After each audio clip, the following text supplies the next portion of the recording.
Because children born around this time are called Noel, Noeline, well, Emmanuel. surprisingly, in 2015, I remember I got that exact name, but I got it on Christmas. There was a church I went to for Christmas. That is when I got the Emmanuel name. So I am yet to be baptized Emmanuel, but I am Joram Paul. Joram Paul Emmanuel Sonko. Happy birthday. Thank you. Well, Robert Chirabo, good morning. And I would like to also know what you have in the local news. How are you? I'm very fine. How are you doing? And our baby today, that is Joram Paul Sonko, clocking. He left the teenagers, now he's in some state there. He didn't mention how old, but we are very happy that the Lord has added 1 year to you, Joram Paul Sonko. Thank you very much, Robert. Very happy for that. Now, of course, age comes with responsibilities. And 2024, here we go. You're still single. We are waiting to see what 2025 brings. You had to do that. The earlier, the better, Sonko. Well, Robert, what do we have in the local news today? Well, we have the dismissal of police officers. Now, the Uganda Police Force Authority has dismissed 4 officers from the force as recommended by the Rizi Regional Disciplinary Court over scandalous action. Now, the 4 were accused of mishandling an old lady in Mbarara district. The 4 dismissed officers include ASP Andrew Batunga, Detective Constable Darius Aherizaya, Detective Constable Hope Nasasire, and Detective Constable Lois Kiboneka. These were charged and convicted by Rizi Regional Disciplinary Court over scandalous action. The Rizi Regional Disciplinary Court, chaired by SP Joel Komakech, convicted the 4 officers and recommended dismissal. The video, which implicated these 4, circulated on different social media platforms, showing the officers dragging an old woman, Victoria Kabotorere, of 64 years, in mud from her home to a waiting private vehicle. Meanwhile, police have intensified operations against criminal gangs as the festive season approaches. Local leaders are urged to cooperate with the security to curb criminality. Now, away from crime, we move to the judiciary, where over 80 research magistrates at different courts have trained how best to research and update judges with right information. At the close, the Chief Justice of Uganda, Justice Mike Chiwita, also Chairperson, Judiciary Training Institution Governing Council, said the training will enhance capacity of judicial officers since they deal with critical topics. He asked research officers to understand their task and mind of the judicial code of conduct to avoid corruption. From the Court of Appeal, Justice Godfrey Chidiabwire asked the researchers to be keen on the research that make judges' research proper. The registrar in charge of magistrates and data affairs, Mary Kisache Kaitesi, warned them against selling judgments to lawyers, which undermines the integrity of the judiciary. In the training, the judicial officers also learned strategic thinking, legal opinions, management skills, and legal ethics for research magistrates and client management.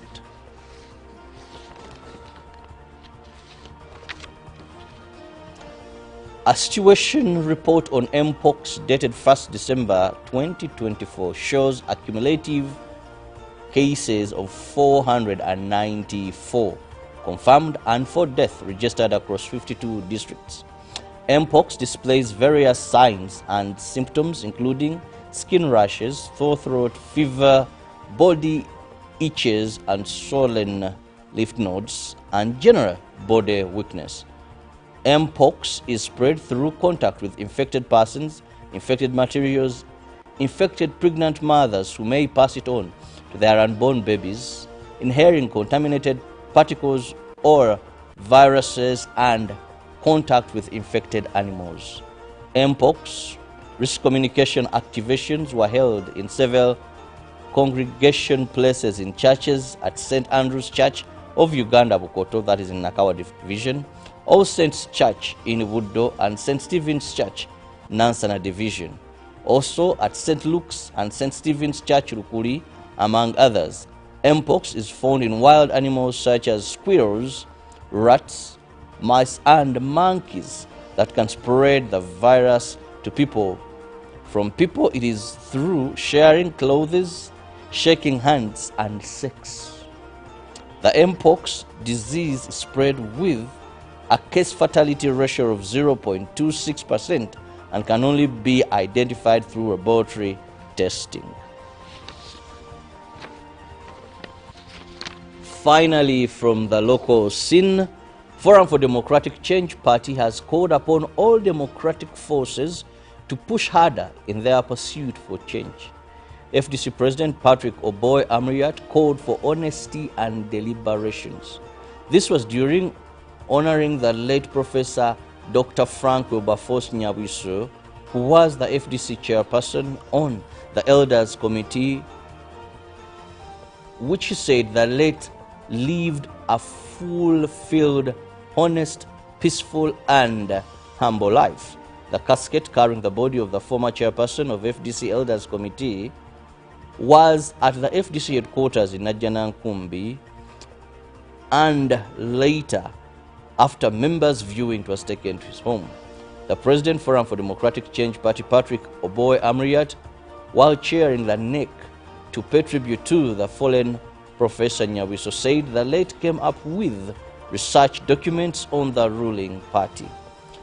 Robert Franco Centenary from Kasese Municipality moved the motion for members of NEC to pay tribute to the foreign FDC leader, saying the best way to honor the late was to keep positive image of the party in the public. It was seconded by Torerebuka Bamwenda. The Secretary General FDC Party, Nathan Nanda Damafabi, said the late was his personal advisor who trained FDC party staff. Now let's move on to international news, where Syria's former president Bashar al-Assad says he never intended to flee to Russia in what is purported to be his first statement since the fall of Damascus 8 days ago. Assad's reported statement was put on Telegram channel belonging to the Syrian presidency on Monday, although it is not clear who currently controls it or whether he wrote the statement.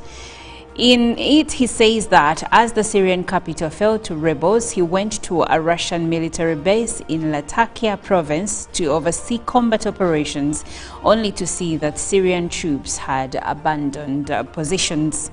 Henaim Air Base had also come under intensified attack by drone strikes, and the Russians had decided to airlift him to Moscow, he says.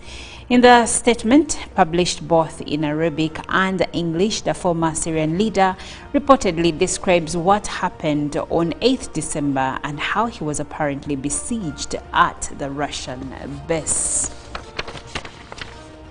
Now moving on, a student opened fire at a private Christian school in the U.S. state of Wisconsin, injuring 6 people and killing a teacher and a teenage student. Madison Police Chief Sean Burns has so far declined to identify the attacker or their gender, but U.S. media reports say the attacker is a 17-year-old female. Authorities say the attacker was in attendance at Abundant Life Christian School before opening fire and was found dead at the scene. 6 students were injured, including 2 who suffered life-threatening injuries. Today is a sad day, not only for Madison, but for our entire country, Chief Burns said. We have to do a better job in our country.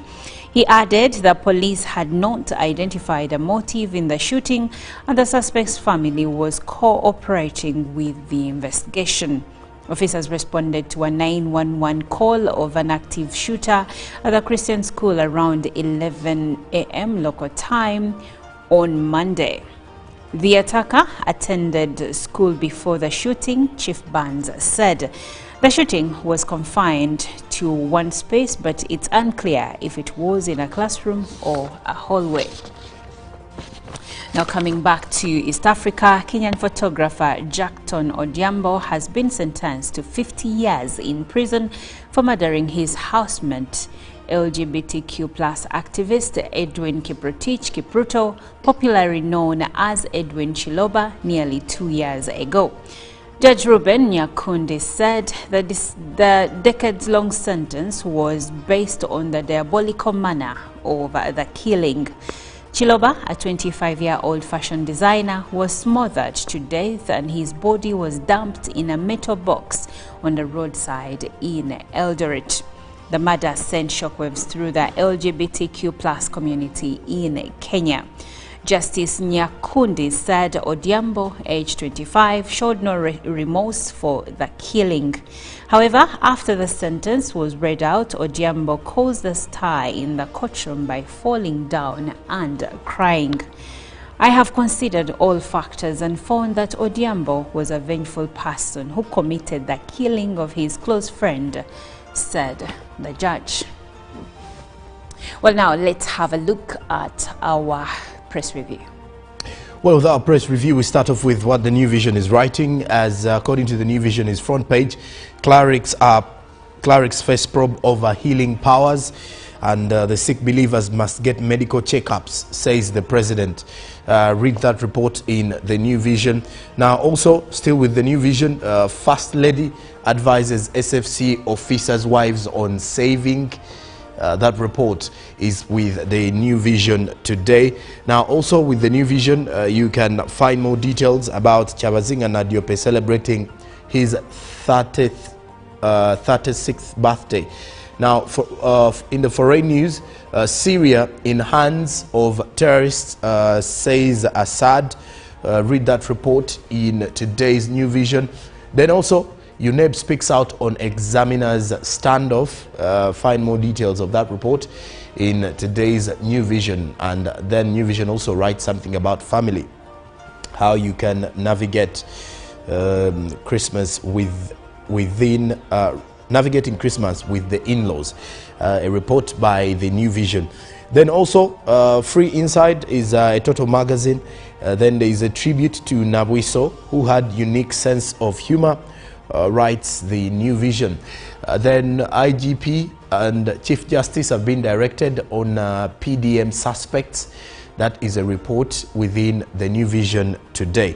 Then moving to the Daily Monitor, this very morning, you can find out that the Daily Monitor is writing police running on fumes, according to the Daily Monitor this morning. And then in between the line is fuel dealers have cut supplies to the force due to a pile of areas, forcing the law and order enforcer to prioritize commanders and a few areas of operations. Now, Syrians will pick themselves up after Assad fall, says the envoy. And then in the Prosper magazine, Uganda's path to tenfold growth. Read about it in the Daily Monitor. Now, GMS bids farewell to class of 2024. That is in the Rainbow magazine. Then in the other news, Mpuga gets backlash in quest for joint opposition candidate in 2026. That report is also in the Daily Monitor. Now to Kenya in the Daily Nation, 515 officers moved in war against graft.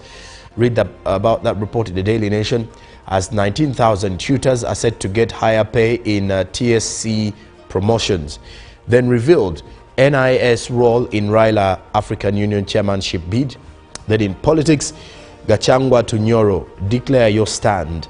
And then in devolution, win for governors as Ruto orders transfer of funds for devolved functions. That is with the Daily Nation.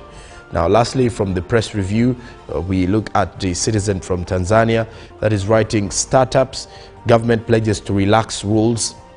Find about that report in the dailies. Then nearly 1 million selected to join Form 1 next year. 525,225 are girls, 449,107 are boys. Then how communities in coastal areas are coping with mangrove loss, as in the national mystery, body of missing Dar es Salaam businessman has been found. Then there are 3 people who have been arrested over killing of Chama cha Mapinduzi cadre. That is with the Citizen, bringing us to the end of our press review this very morning. And with that, we will take a short break, leaving you with the inspiration song of the day coming in from Unknown and Amot Mubalanguzi. Enjoy.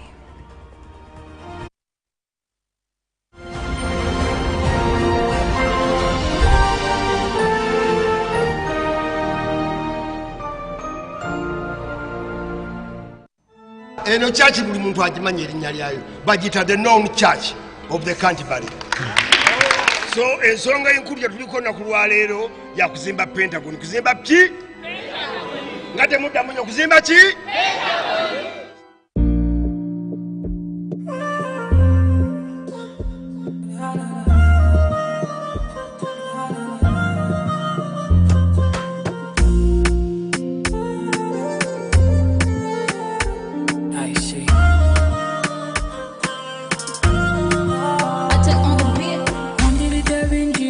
Singada muyali nawe ngakwefa level lunji kwali Africa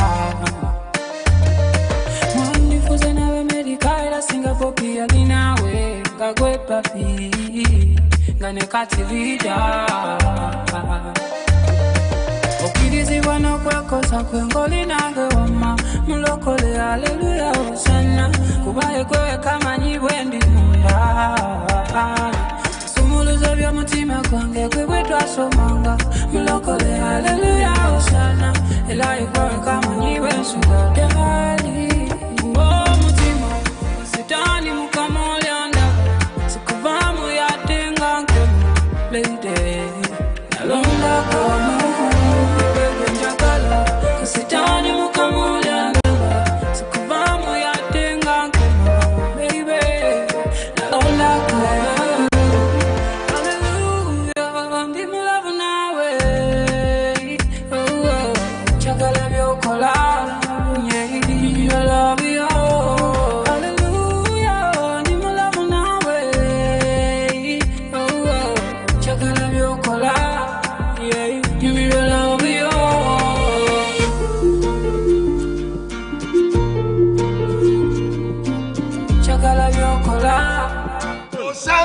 yonna nochikama tuli mukusonda Pentagon nakulemesa mugambe Pentagon ya nyoko wano wetugenda n'okufunira omukisa ogunywa kasoda ecupa ya mitwalo soda oyo omunywa embuzi ne Darling, look what you do to me, I feel to let you go, yeah.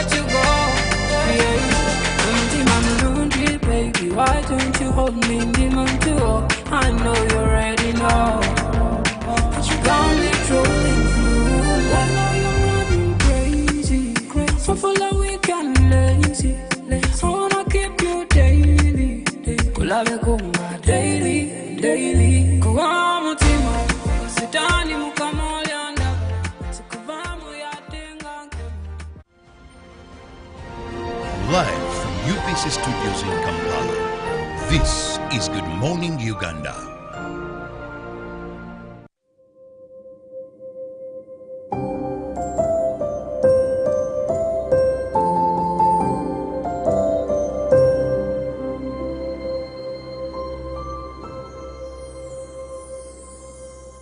Pick of the day on UBC.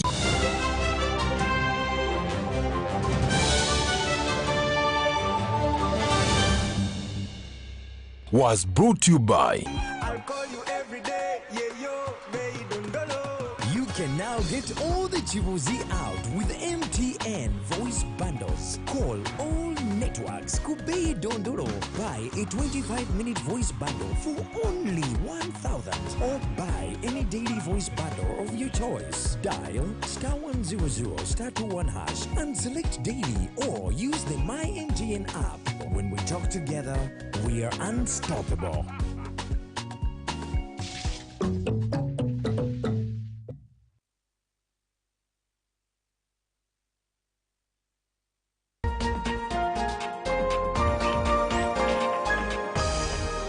Coming soon.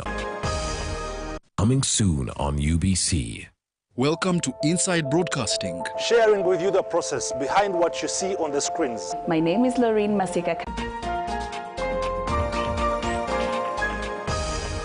Welcome to Inside Broadcasting. Sharing with you the process behind what you see on the screens. My name is Lorraine Masika Kazimoto. Step behind the scenes and witness the magic that brings your daily broadcasts to life. That's why I come out openly to actually tell you that I'm an investigative journalist. That even when you see me here, I'm actually investigating you guys. So you should be aware about that. Experience the hustle, the heart, and the human stories of our on and off-air staff. I see my phone ringing and I'm like, ooh, which number is this? I hear the president on the other line. The president of the Republic of Uganda. Of Uganda, yes. Be inspired, amazed, and part of the journey that powers Uganda's most captivating TV and radio moments. Because good broadcast comes down to an individual. They should be artistic. This is Inside Broadcasting. Inside Broadcasting. Inside Broadcasting with Mark Wadula.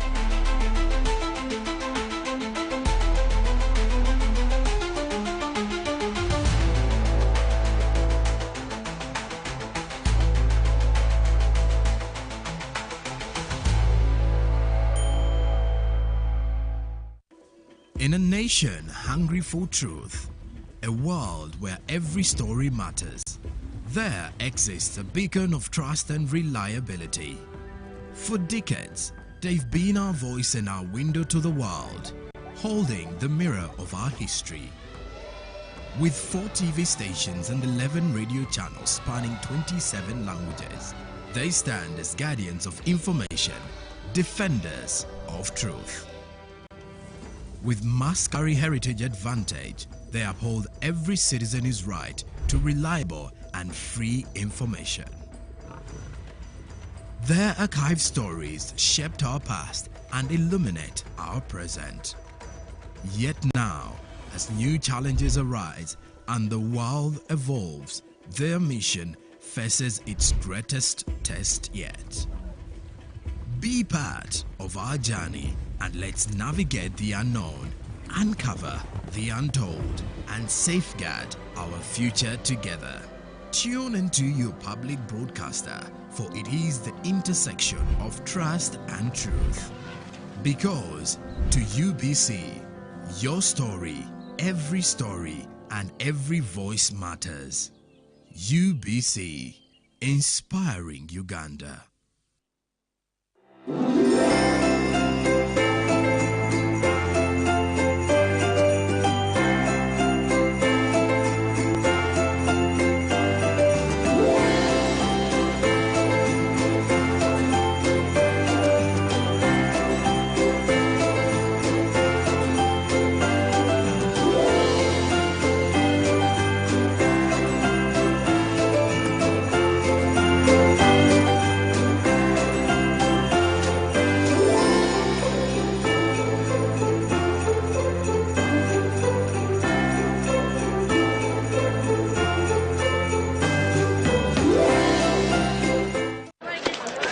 Junko. Yo. What you check the shopping, man. What's your secret? Uganda, haven't you heard of the Parish development model PDM? Yes, I did, but I thought it was just a talk. No, it is real. I and a few friends together formed a circle, accessed money from the PDM, invested in a poultry project, and now things are moving. Junko, I thought I was one of your friends. You are. But you left me behind. I didn't leave you in poverty. But what you do, just visit your LC2 chairperson and your parish chief and start the process of economic transformation. Just like that. Okay. The parish development model is an initiative from the government of Uganda through the Ministry of Local Government designed to transform all lives of Ugandans for the better. PDM, my parish, my development, my life.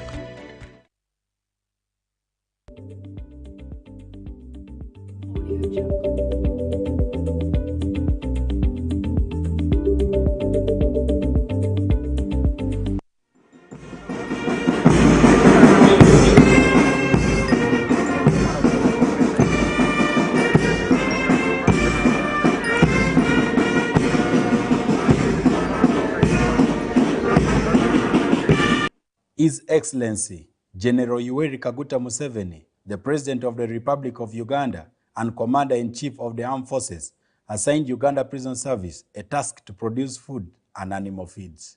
This was a directive of July 2022 to Ministry of Agriculture, Animal Industry and Fisheries to allocate land to Uganda Prison Service for food production. The allocation totaled to 50,000 acres, in which 30,000 acres is maize grain, 10,000 acres soya beans, and 10,000 acres sorghum. Areas allocated to Uganda Prison Service include Aswa Farm in Pade District, northern part of Uganda.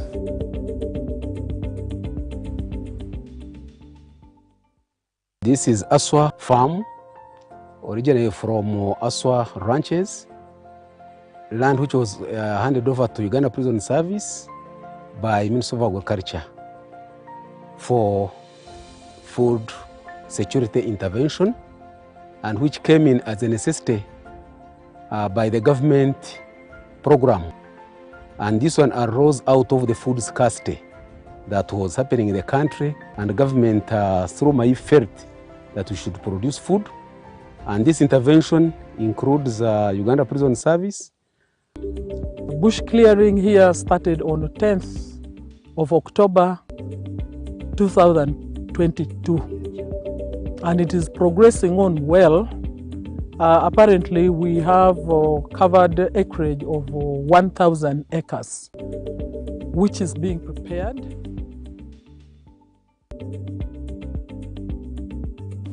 Uganda Prison Service embarked on an ambitious effort to transform access to Aswa group of prisons, and in so doing is bridging gap for local communities.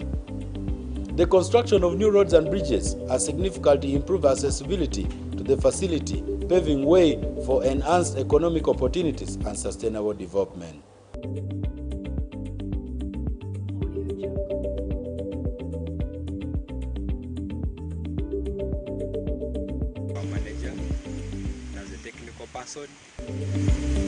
In this place. It is a new farm among the new farms introduced for food security, and we are seated on an acreage of about 30,000 acres.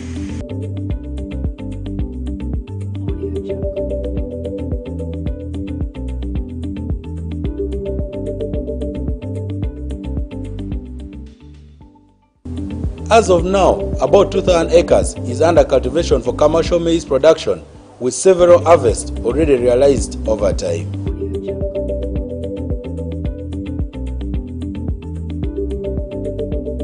Additionally, storage facilities are being established to ensure efficient handling and distribution of produce.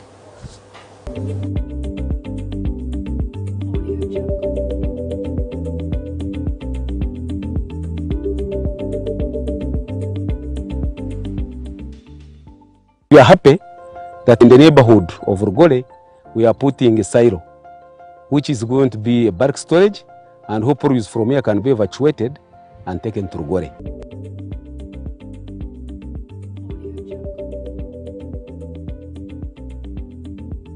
An agricultural engineer deployed in Renewable prison farm. I most welcome to Renewable prison, and this is the silo project, which has a capacity of 3,000 metric tons.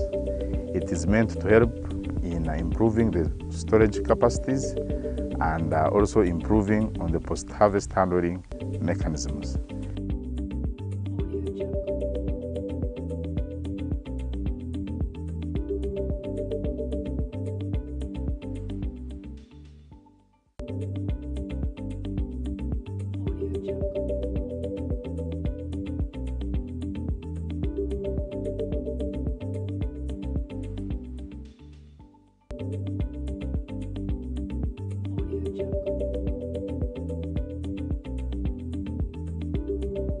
It's projected that in the next 3 to 4 years, Uganda Prison Service is expected to complete the overall 30,000 acres through establishment of more prison facilities within an agricultural complex.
Well, thank you for sticking with us. It is Good Morning Uganda, time for our newsreel. Now, like I mentioned earlier, we will be speaking matters energy, renewable energy, and so much more. My name is Olive Monica Najuma, and I am going to be having a conversation with Magala Siraj Luima, who is the Energy and Extractives Industries Coordinator at Oxfam. Yes, stick around with us because we are delving deep into the issue. Good morning and welcome. Yes, good morning. Happy to be here. All right. Now, let's first of all have a look at Uganda's current renewable energy landscape. What progress is there that can be spoken of?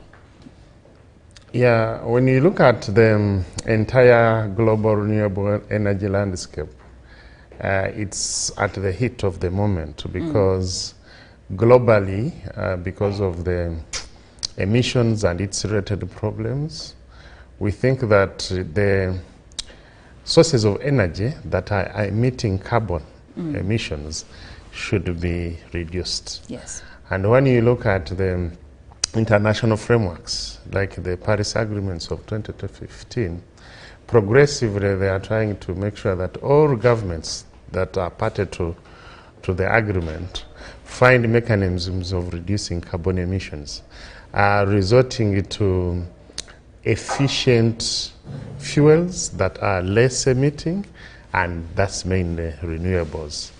Renewables, we are talking about like electricity, we are talking about like solar, we are talking about like wind energy, so that we reduce reliance on fossils, for example, the petroleum, the diesel, petrol, and then we also reduce reliance on wood fuel, because you know that forests, for example, are also very important in absorbing the carbon that we emit.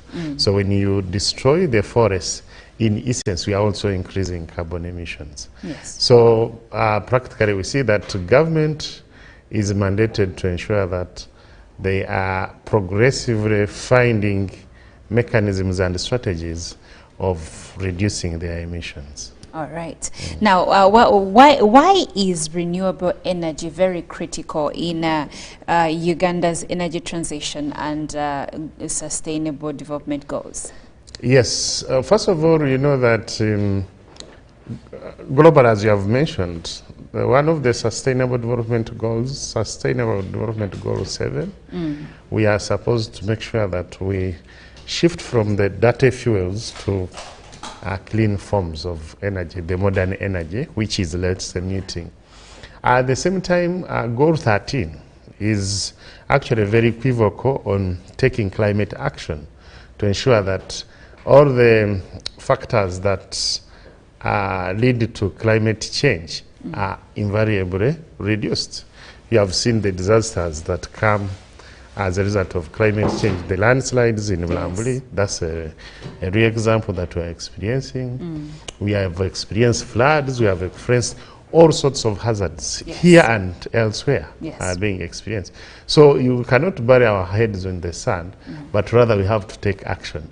And that's why the policies, the programs, everything we need, we make sure that we are able to reduce that kind of problem, because when climate action is not taken, then development cannot happen, because climate is a development problem. It's no longer an environmental problem as it used to be. That's right. Yes, when you are not able to deal with the drought, if you are not able to deal with floods, if you are not able to deal with landslides, then you are sure that development is also not available. Because if you don't deal with those, then you're undoing everything else that you have worked on. Everything will just go away, and then the societies will suffer.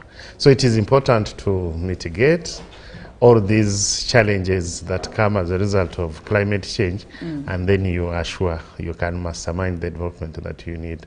So that's why you find that as the government of Uganda has to work very hard to put plans, to put policies that are going to support that kind of action.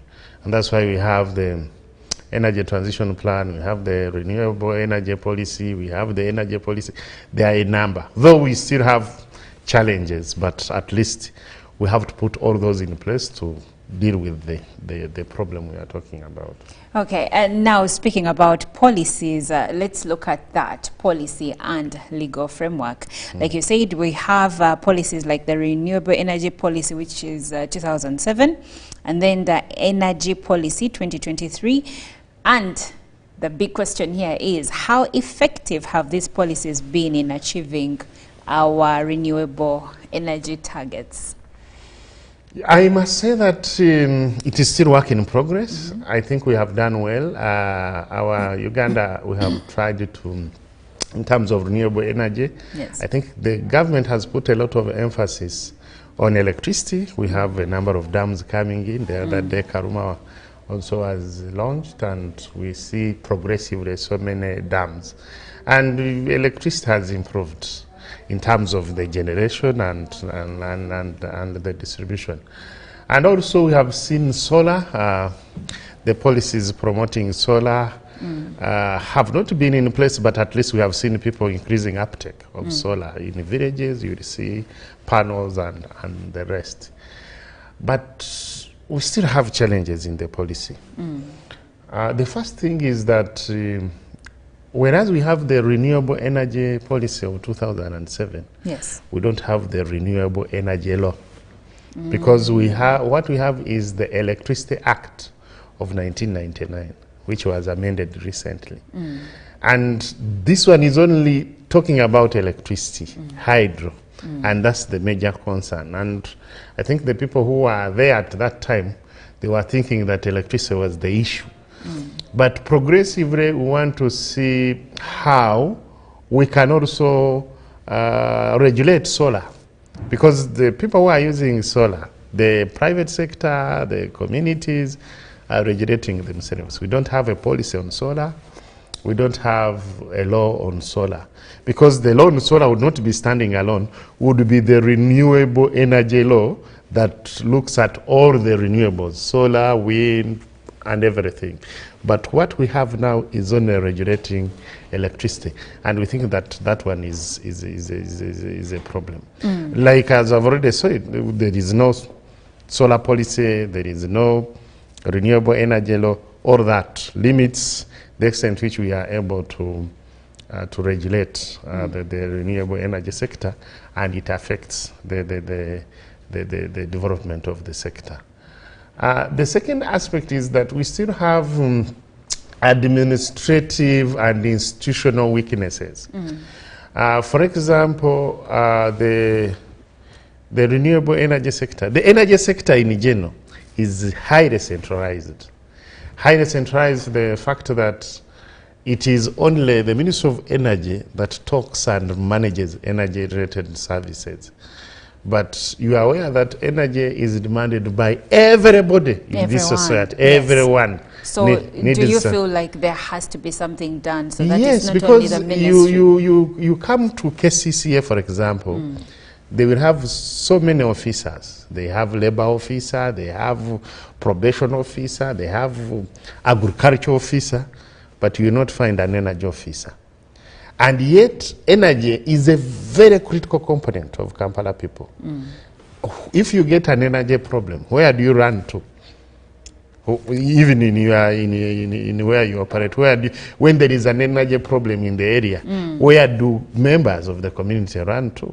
Nowhere. They run to Kamufus, because ideally, the government is missing in the space. There is a component. So much of the sector is still centralized, and that is jeopardizing the service delivery at the grassroots.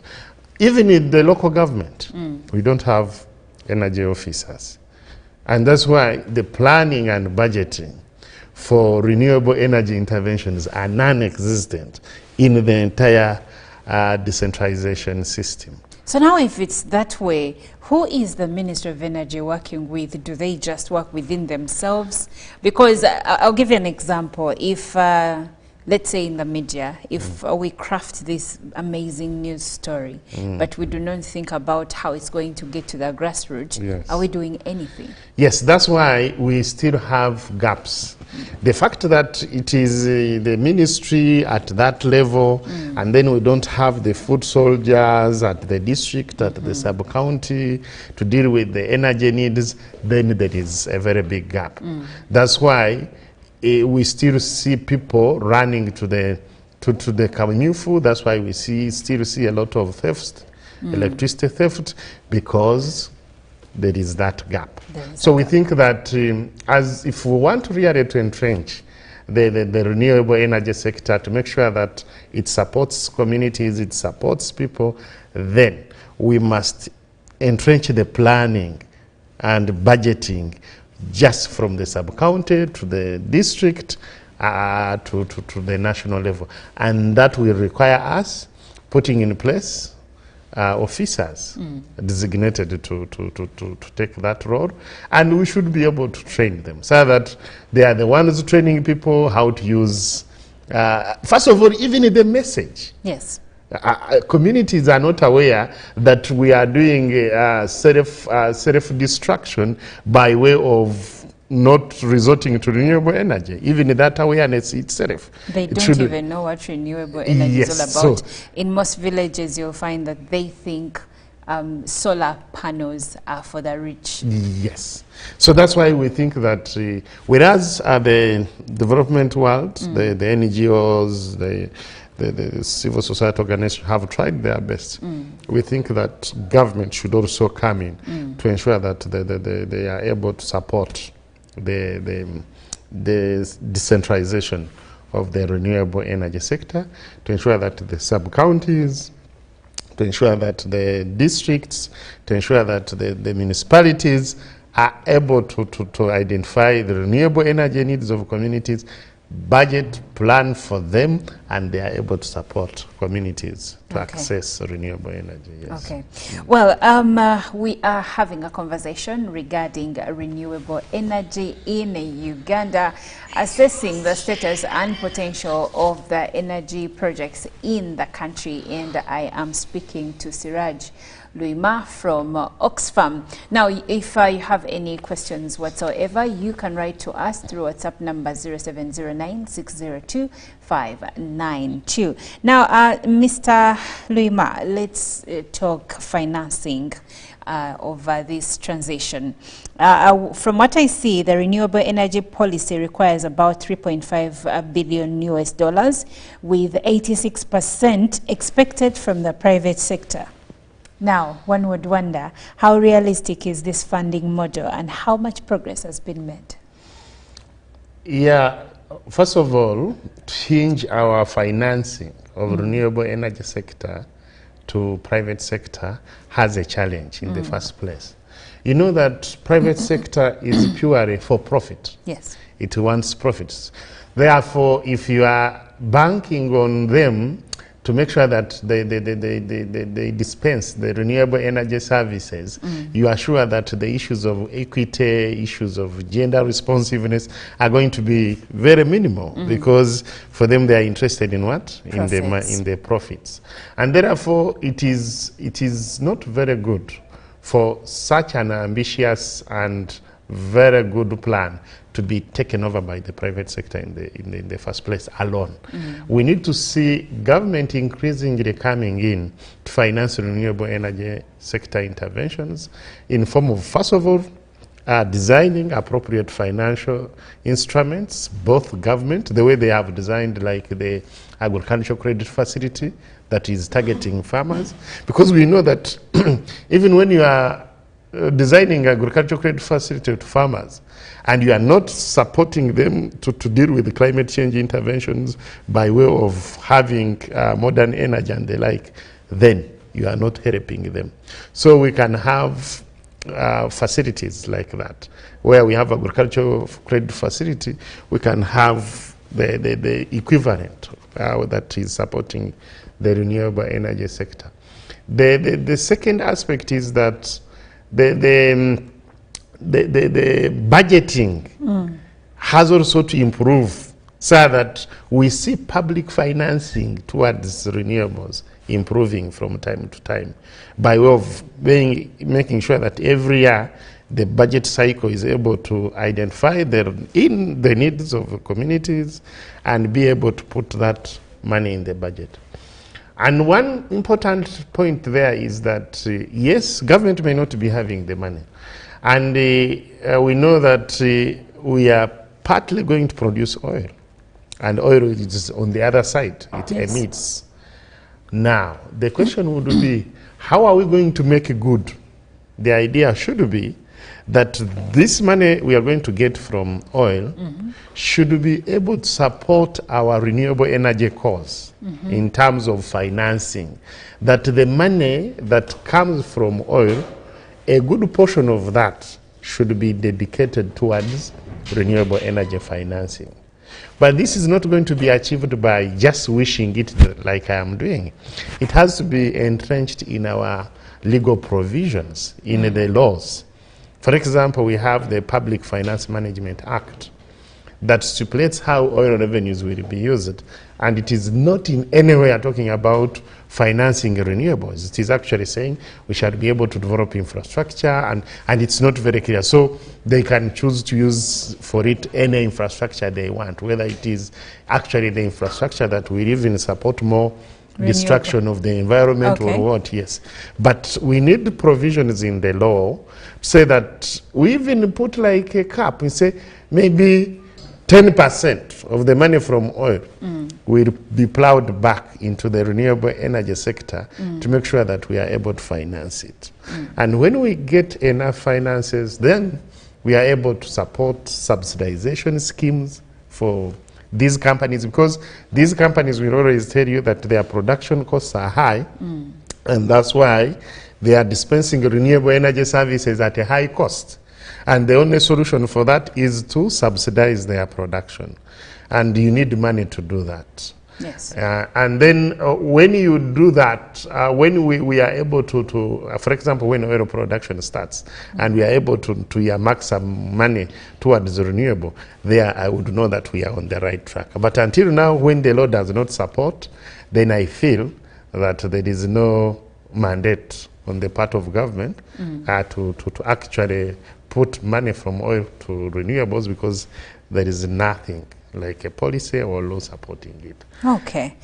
Well, interesting conversation right here. If you're just joining us, we are assessing the status and potential of the energy projects in Uganda, and we are putting our main focus on the renewable energy projects in the country. A lot has been said over there, and a lot needs to be done. So Raj here has shared some of the challenges that are within the sector, and yeah, so much more to unpack over there. But now let's look at investment opportunities and investment opportunities and private sector engagement. You did say that it is a bit risky, or it is a bit of a sticky situation having financing coming in from the hinging our financing onto the private sector, but our private sector alone. But I would like to know, what role can public and private partnerships play in expanding the renewable energy adoption in the country? I know that public-private partnerships is the way to go, because first of all, governments do not have the technology, for example, to go it alone, and they don't have sometimes even the money. So what has been coming out is that the private sector comes with their package, also government comes with the package, they combine.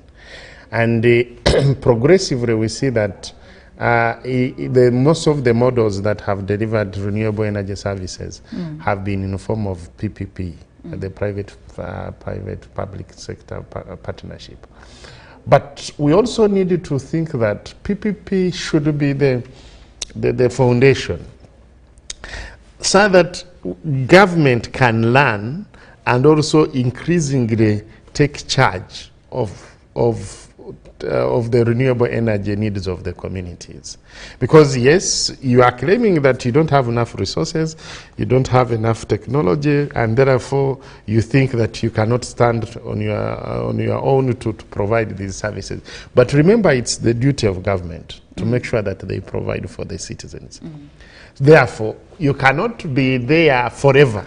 We need to see a situation where government graduates and learns from this kind of partnership to start now also coming in handy to do what they have been doing with the private sector.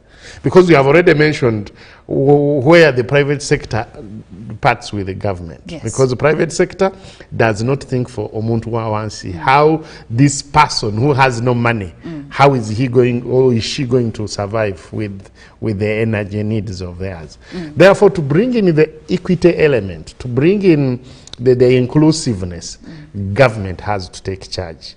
And when it takes charge, that's when it needs to up its game in terms of the technical capacity, in terms of the financing. That's why we need to see considerably, like we have very good programs, like the Parish development model, we had the Myoga. These are very good programs. But how can they support the renewable energy sector, for example? I'm one of the people who used to think that instead of giving a farmer cassava cuttings or giving them coffee seedlings, because these coffee seedlings, you are going to put them in the soil, drought will come and they will dry there. And yet this farmer can access a solar-powered pump, and he has a river stream nearby and power this cassava and or coffee. So it would be important maybe for these programs to support communities and be able to access some of these equipments, like the solar pumps, like these, we call it productive use of energy. So if, for example, government can do that, then you are sure you are actually mitigating some of and adapting to some of these problems that farmers would experience. And that will require government intervention as much. All right.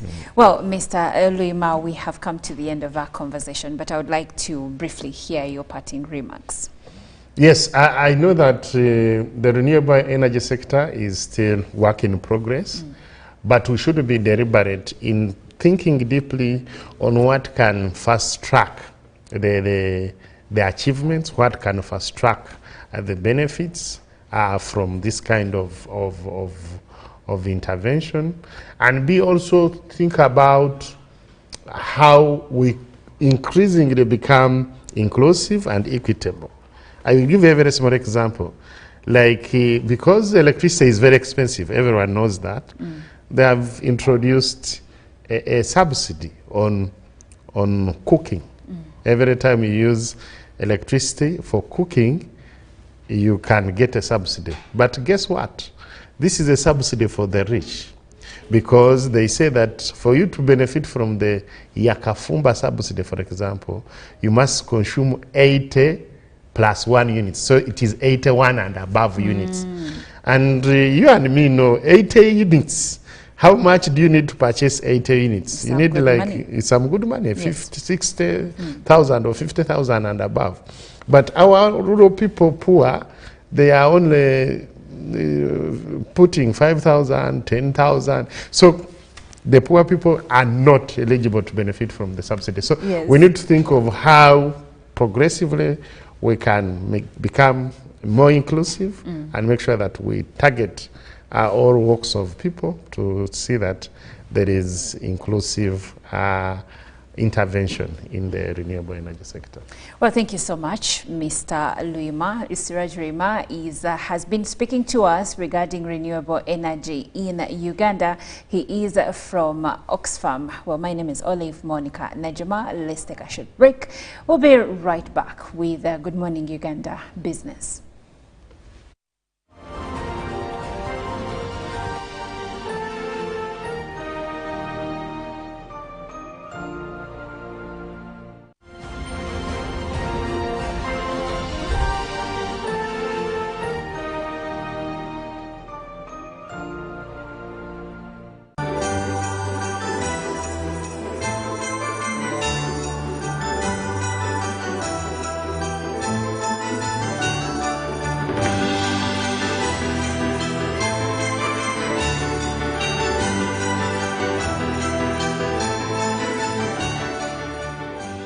UBC viewers, my name is Ashe Chitandwe, and I'm the Chief Executive Officer / Managing Director of Injazi Limited.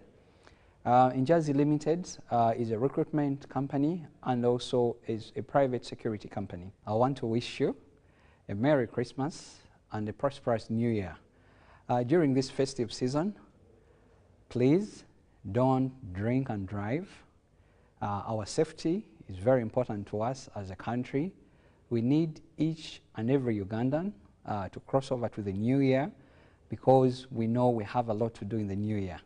I want to wish you a very, very wonderful festive season, and to all the Ugandans abroad that have gone through our different companies, especially Injazi Limited, we want to wish you a Merry Christmas and a prosperous New Year.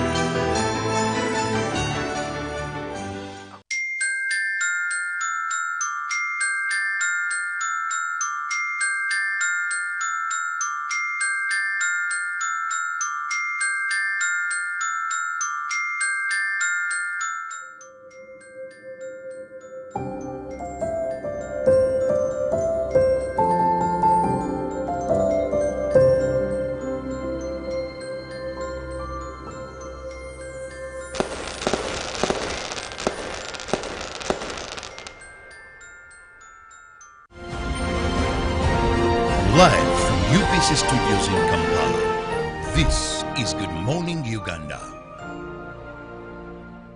Live from UPC Studios in Kampala, this is Good Morning Uganda.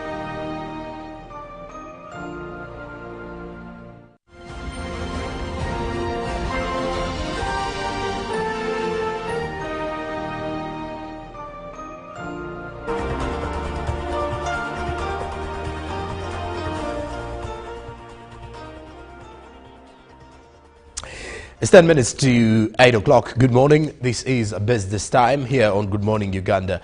I'm Jerome Paul Sonkos, kicking it off from the world of tourism because Mohindo John and Friends Company Limited has officially handed over the Elena Camp facility situated at 4,500 meters above sea level to the Uganda Wildlife Authority.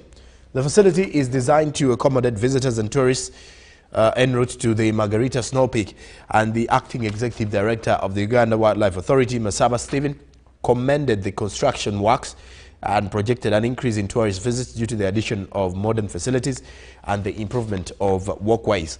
Now, the Ministry of Tourism, Wildlife and Antiquities also plans to construct more camps in the Rwenzori Mountains to facilitate a greater number of visitors. Now, elsewhere, employment of modern technology at places of work has been fronted as one of the major ways of boosting efficiency in Uganda's production sector. Minister for Science, Technology and Innovation, Dr. Monica Musenero, sounded this while addressing civil service members on using science and innovation in production.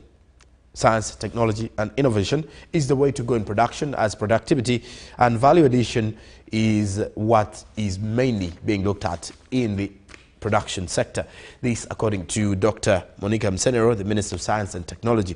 When this is done, more jobs for youth will be secured, as seen with the already established 17 industrial parks across the country, she further said. Now, this was complemented by the Chief Executive Officer, Kira Motors Corporation, Paul Isaac Musasizi. His observation was the increased demand for electric buses on the East African market, to which he held government for the continued production support. As for Dr. Magic Chigozi, a member of Presidential Roundtable on Investment, her call is for women to embrace government programs in a fight against poverty.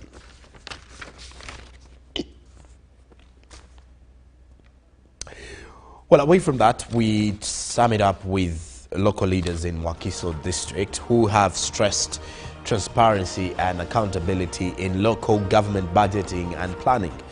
They say this ensures inclusivity for all, especially women, men, children, youth, and people with disability.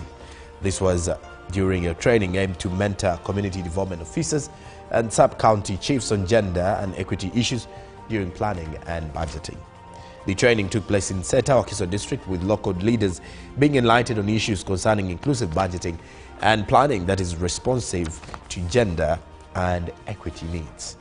Now, during the training, leaders were urged to revisit their budgets, ensuring they are more inclusive, with particular attention to marginalized groups such as women, youth and persons with disability. However, local leaders expressed concerns over the lack of accountability in government projects, which sometimes affects service delivery. They also highlighted the need for disaggregated data to enable better planning and budgeting that serves the diverse needs of all Ugandans. Now, during the training, participants also highlighted key challenges they face, including limited access to social services and the inferiority complex many women experience in the community. Now, the training was organized by UN Women in collaboration with the Equal Opportunities Commission, with the aim of ensuring that marginalized groups are represented in national budgets and planning processes. Well, a week from now, it will be Christmas time, and many businesses in downtown Kampala are preparing for that season. And when you look at many of the small and medium-sized enterprises, many of them, especially those that are dealing in household materials and products, are already making some good money. However, the turn-up in most of the central business district parts within Kampala is still low, as not so many Ugandans are in position to afford some of the products, which has left many of the traders and business people within Kampala to decrease on their prices to upbeat the pressure. But now that mentioned, we turn our focus onto the forex market. Close of business Monday evening, the forex market says by closing time, the US dollar was buying at 3,643.73, while selling at 3,653.73. Please do note that it was buying on opening time at 3,646.09, while selling at 3,656.09. And by midday, it was buying at 3,643.45, while selling at 3,653.45. And then the Great Britain pound closed buying at 4,663.57, while selling was 4,616.48. And looking into the euro, was buying at 3,832.11, while selling at 3,842.62. The Kenyan shilling was buying at 28.19, while selling at 28.26 Ugandan shillings. Off to the Tanzanian shilling, it was buying at 1.56 Ugandan shillings, while selling against the shilling was at 1.56. And the South African rand did close buying at 204.14 shillings, while selling was 204.70 shillings. Please do note that these exchange rates are updated 3 times daily. That does it for business this Tuesday. I'll be back tomorrow on the 18th of December with more from Good Morning Uganda Business Updates. Coming up is the GMU agenda. Stick around for more conversations and breakdowns. Good evening. Good morning.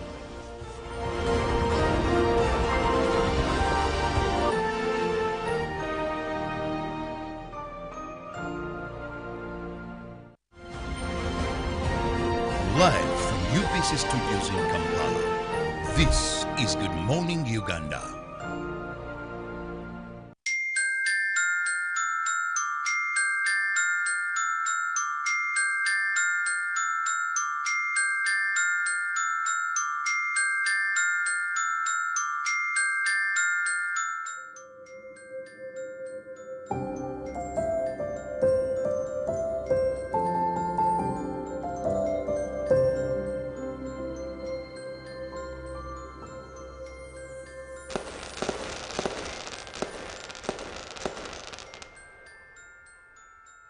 Pick of the day on UBC.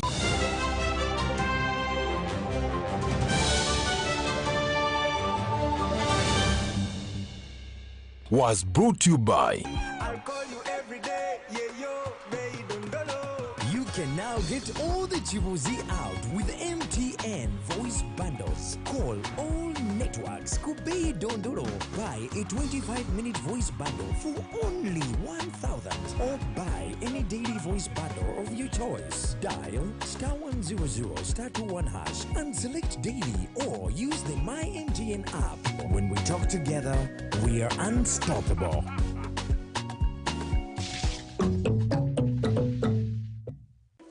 In a nation hungry for truth, a world where every story matters, there exists a beacon of trust and reliability. For decades, they've been our voice and our window to the world, holding the mirror of our history. With 4 TV stations and 11 radio channels spanning 27 languages, they stand as guardians of information, defenders of truth. With Mascari Heritage Advantage, they uphold every citizen's right to reliable and free information. Their archived stories shaped our past and illuminate our present. Yet now, as new challenges arise and the world evolves, their mission faces its greatest test yet. Be part of our journey and let's navigate the unknown, uncover the untold, and safeguard our future together. Tune into your public broadcaster, for it is the intersection of trust and truth. Because to UBC, your story, and every voice matters. UBC, inspiring Uganda.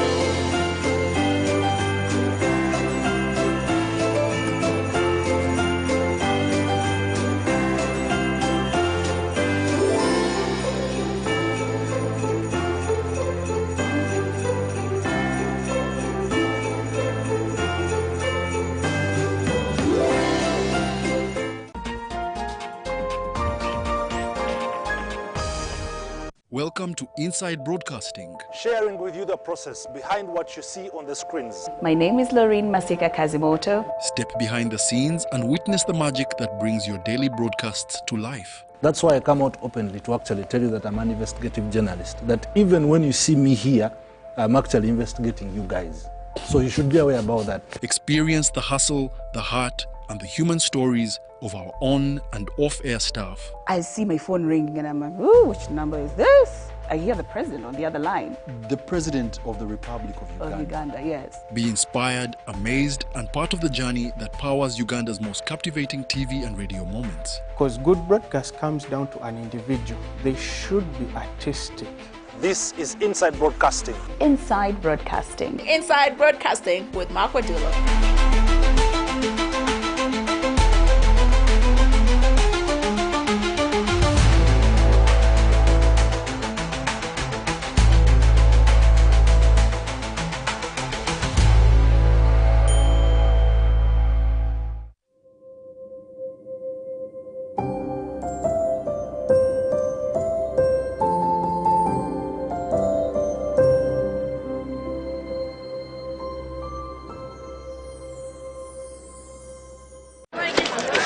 Juko. Yo. Check the shopping, man. What's your secret? Haven't you heard of the Parish development model PDM? Yes, I did, but I thought it was just a talk. No, it is real. I and a few friends together formed a circle, accessed money from the PDM, invested in a portrait project, and now things are moving.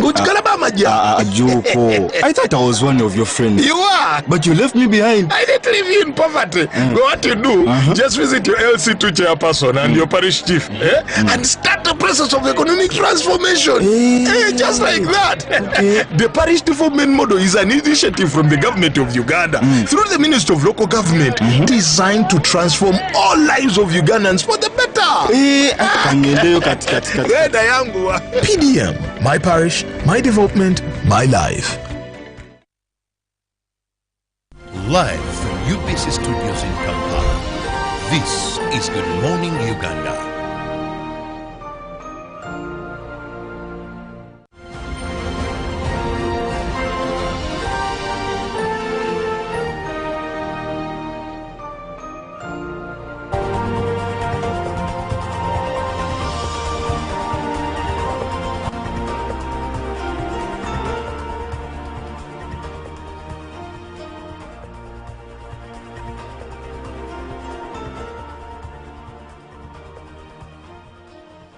Good morning and thank you so much for being with us on UBC TV. Welcome to Good Morning Uganda Agenda. Now, usually we do have guests or a guest in studios and we discuss issues of national concern. Now, the year is coming to an end and many people are talking of how the year has moved, what they have achieved. I'm now talking about many in the construction and those that are there out and saying, I want to enter 2025 when I'm connected to water. I want to enter 2025 when I have my meter here. I want to enter 2025. When issues to do with water, I understand them very well and I'm not having any complications. Now, this morning, we are going to be looking at water for all, opportunities, challenges, and solutions in Kampala Water Service. And joining me this morning, I have the General Manager, Kampala Water, Engineer Mahmoud Lutaya. Good morning, Engineer. Yes, good morning, Robert, and good morning, our viewers. Well, 2024 has been quite, one would say, tough year to many people, but just a snap regarding Kampala Water. Briefly, how has 2024 been in terms of service delivery? Again, I want to greet all our viewers and so thank UBC for this opportunity to you always give us to have a discussion with our customers. We're not yet crossed over, so we're still in 2024, so you never know what is going to come in the next few days, but I think overall, what we can say, we have to be grateful for the fact that we managed to reach this far. And as far as water supply is concerned, I want to say that has been a good year because at least we try to manage to make sure that our customers have a stable supply. Now, definitely there have been a number of challenges where there are pockets within our service area that have been challenged. I remember there's a period when we had a major shutdown of our plant because of the maintenance works that were happening, and we had a big part of, especially CBD, affected almost for a week. So that was a very tough period. But I think overall, when you look at the greater Kampala that we're looking at, it has been a very good year for us. It's a year that has allowed us to make some significant achievements as far as our supply is concerned, but also reflect on how we can serve our customers better. We had, in the beginning of the year, a challenge when we never had enough meters because of logistics, and we tried to persevere through that period. And right now, as I speak, we have the meters. We managed to clear the backlog of most of the customers. We also have been experiencing quite a number of interruptions in our service. Largely, you see the whole city, there's a lot of roadworks happening. Now, the roadworks, in a way, there's a way they interrupt the service, because sometimes they are trying to relocate the utilities, and in this case, also national water. So when that is happening, we have some of the customers not getting water, and I have particular places like Bugolobi Flats. They've really had a tough year because of the works that have been happening. But again, we've worked closely with them to make sure that at least we have minimum interruptions. So the challenges have been there, but I think what we've achieved, I would say, is quite significant, and all that is down to the good relationship we have with our customers, which we want to appreciate very much and seek to continue working this way, because for us to make sure that we are able to sustain the service, we need to have our customer with us, we need to have the general public with us. Now, engineer, you've said this has been a fairly good year for Kampala Water and National Water and Sewage Corporation at large. But let's go to one of the things you hinted on, which has been the meter issue. Yeah. Now, help us understand, and I know many of our viewers will be texting on this issue. Where did the problem come up? How did this whole thing, because today many people will tell you, I thought by closure of 2024, I'll have a meter, and we're not having meters. Some people are paying a lot of money to get the meter away from the connection fee that they had to pay. Someone comes and tells you, for me, if you give me 300, 500, the meter will come in 2 weeks. And some get the meters in 2 weeks. Yeah. But a person spends 3 months, 4 months, they've never gotten their meter. Like I said, the issue of the meter, first it had to do with the challenges we had with our service provider, the logistical issues that right now we are resolved almost 3-4 months ago. And since then, we stocked enough meters. In the process, you can have the meters, but also the process of having the customers connected also takes a bit of time, especially if you're dealing with a backlog. By the time I think we got the meters, we had almost a backlog of almost 10,000 customers across the country. Kampala alone were almost 8,000. That's the biggest number. So within 1 month, we committed ourselves to make sure that how do we clear this backlog? How do we make sure that all the customers that are paid get connected to our service? And that's what we've been focusing on the last 2 months, 3 months. And I want comfortably to say that right now, I think we've cleared the backlog. Almost 99% of the backlog has been cleared. Customers who had paid, right now, I think we're up to date. The people we're dealing with are people who have paid maybe last month and within the connection period that is supposed to get water. But the people who had originally paid for the service and were being affected by the challenge we had then, 99% of them have been sorted. And I think, again, like I said, we want to appreciate the patience they had with us. And our commitment right now is that no more backlog.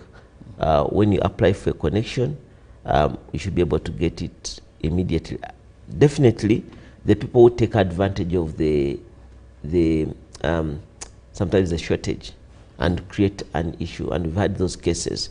And that's why when I was on TV last time, I was very clear to our customers that let no one tell you that you have to pay extra to get what? Connected. The same money, the same fee you pay, that is like 101,000. 100,001 is what you're supposed to pay for the meter. There shouldn't be any special consideration. We don't have express meters that when you pay express, then you get the meters in 2 weeks. No. We always come first in, first out. The people paid first, the people were supposed to get the service. Now, where there was some bit of delays, you find that when we're again following that principle, in terms of clearing the backlog, we emphasized, wanted to treat those people who had paid, let's say, in June first. So you find that if you're impatient and you've just paid in September, then you also demand for the connection immediately. And yet we insisted that let's first clear the people who had paid earlier. And right now I can comfortably say that others have been cleared now. So now we're dealing with the people who are paying now. You apply for connection, your account is immediately surveyed. We have people invoicing you. And once you pay, then you can guarantee within 14 days you get a connection.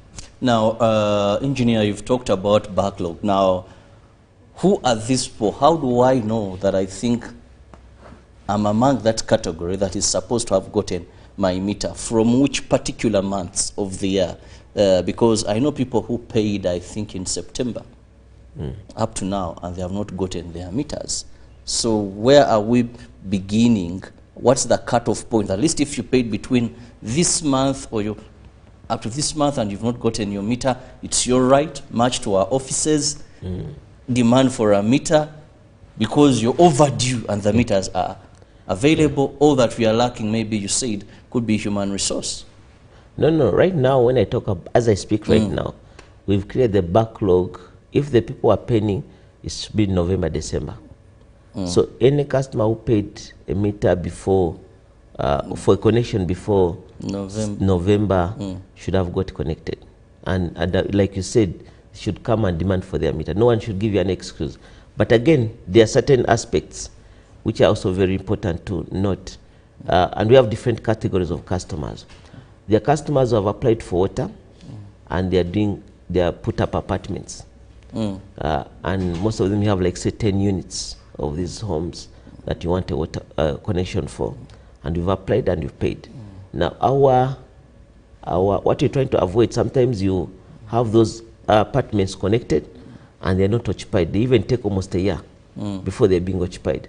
So we're trying to avoid, and every month you have to read that meter and we record 0 because the apartment is what? Not occupied. Is not occupied. So what we're advising our customers, especially for that category of customer, that once, okay, fine, you've paid, but we're not going to put a meter there and record 00 every month until the apartment is what? Occupied. Just assure us that these people are entering next month and we'll give you the meter. So sometimes a customer wants to have their meter and they look at it, you understand? And then they know that this apartment is going to be occupied in 2 years. And we believe that that's not a good way of managing even the system when you have a meter dormant for almost a full year. So there are those cases where we haven't made the connection, not because we don't have the meters, but because as a minimum, we want to make sure that you're sure these apartments are going to be occupied, and that's the only way we can bring for you the meter. So you might find you have cases that you've highlighted, and they are arising from that situation that, one, we have the meters, you've paid, but for us to give you the meter, at least be sure that these apartments are going to be occupied immediately. Then we clear them. Then also have sometimes challenges depending on access, how we're supposed to connect you. You might find there's some bit of misunderstanding with the neighbors where we're supposed to pass our line. So you pay, we're ready to connect you, but until that will is got, then we can't somehow connect you. And some of those delays, but those are very, very few cases. But sometimes the delays out of cases that we have to first get access, where we're supposed to pass the line before we connect you. And in most cases, the relationship you have with your neighbor becomes equally important.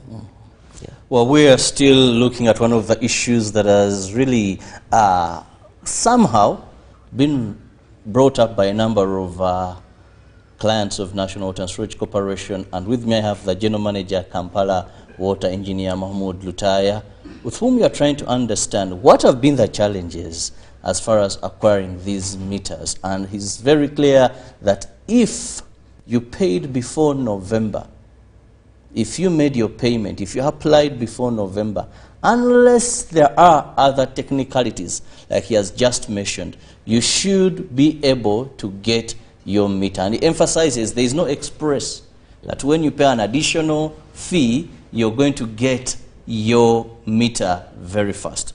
That he has emphasized. So in case you're there and you did pay, well, feel comfortable that you can now you will be getting your meter. Now also another issue risen here is meter tampering. And your staff as the General Manager Kampala Water coming and picking these meters. Someone told me, Robert, ask engineer that when they come and pick my meter, first and foremost, what are the circumstances under which you can pick my meter? 2, once it's taken, how do I recover it? Must I wait? Must I keep calling these people who took it? And one says, bring this money. Let's understand issues of the meter today. Yes, thank you very much. But maybe before I answer that, there's something else I wanted to touch on the discussion we had previously regarding especially meters for new connections. Now, again, the emphasis is that all the payment you make for the meter has to go to National Water. And none of us are supposed to receive cash. You pay either through the mobile platforms, either Airtel or MTN, or you pay to the bank. Sometimes some people are being approached and they've been asked to pay money. And sometimes they bring you a meter which is stolen. Because that case of where you want a meter on express. Someone tells you are getting a meter which is on express, yet that meter has been stolen from what? So it's not coming from national water. That's why it's very important that any payment you make for meter is paid through the network, through the right platforms. Don't give anyone cash. Because in most cases, it's going to even bring a meter which is stolen. Now for us, when we find a stolen meter on your account, then you're responsible. Because one, it means that first you have an illegal connection. Two, you find that again you stole someone's meter. So yet if you get a meter from the corporation, then you have all the guarantee. So want to caution our customers, don't allow any person who comes in the disguise that is helping you get a meter very quickly. And yet you find that those are the guys again who are stealing most of the customers' meter. Now I think that explains, I've had incidents, people telling me that their meter is in someone else's name. Yes. But then how is the payment done? Because you're paying someone's account, that's what it means. Okay. So we need to be very, very careful because... So our view, I think that is something we must emphasize. These issues of I have my meter, but my meter is in the names of Godwin something, Fajil something, and you're very comfortable. So that and yet your meter has to be in your name. And then also, just like you see when you buy a car, I buy a car from Robert, but I have a responsibility to change the logbook into my names. So many customers have bought property, and you find the account is still in the names of the original what? Owner. So again, you have a responsibility as Robert, once you buy that property, to change also the accounts of the names of the account into your what? I buy a finished house. Yes. Everything is there. I have to come to National Water. Yes, you don't even have to come. You can communicate through our platforms and give us all the details. You don't have to walk to our offices. So we encourage you, but the most important thing is that try to make sure that the account is in your names, especially for those that have bought property or took over property through the legal means. Now, on what you asked regarding under what circumstances do we pick the meter, there are two aspects that we always look at. Like I said, we monitor all our accounts, I would say, every month as a minimum. We pick readings, or people come to read meters every month. So in the back end, we have people analyzing the performance of all our accounts. So there are meters you analyze and say they're no longer registering the way they're supposed to be registering, and there could be different reasons. Maybe the property is not occupied or whatever it is. But every time our people come to take a reading, they have a comment on what is happening on the premises. So, but sometimes you realize this meter could have, just like any machine, sometimes they get stuck. So when you realize that there could be a problem with this meter, that's the base on which our teams can go or come to you and say we have to take this meter for testing and sometimes even for servicing.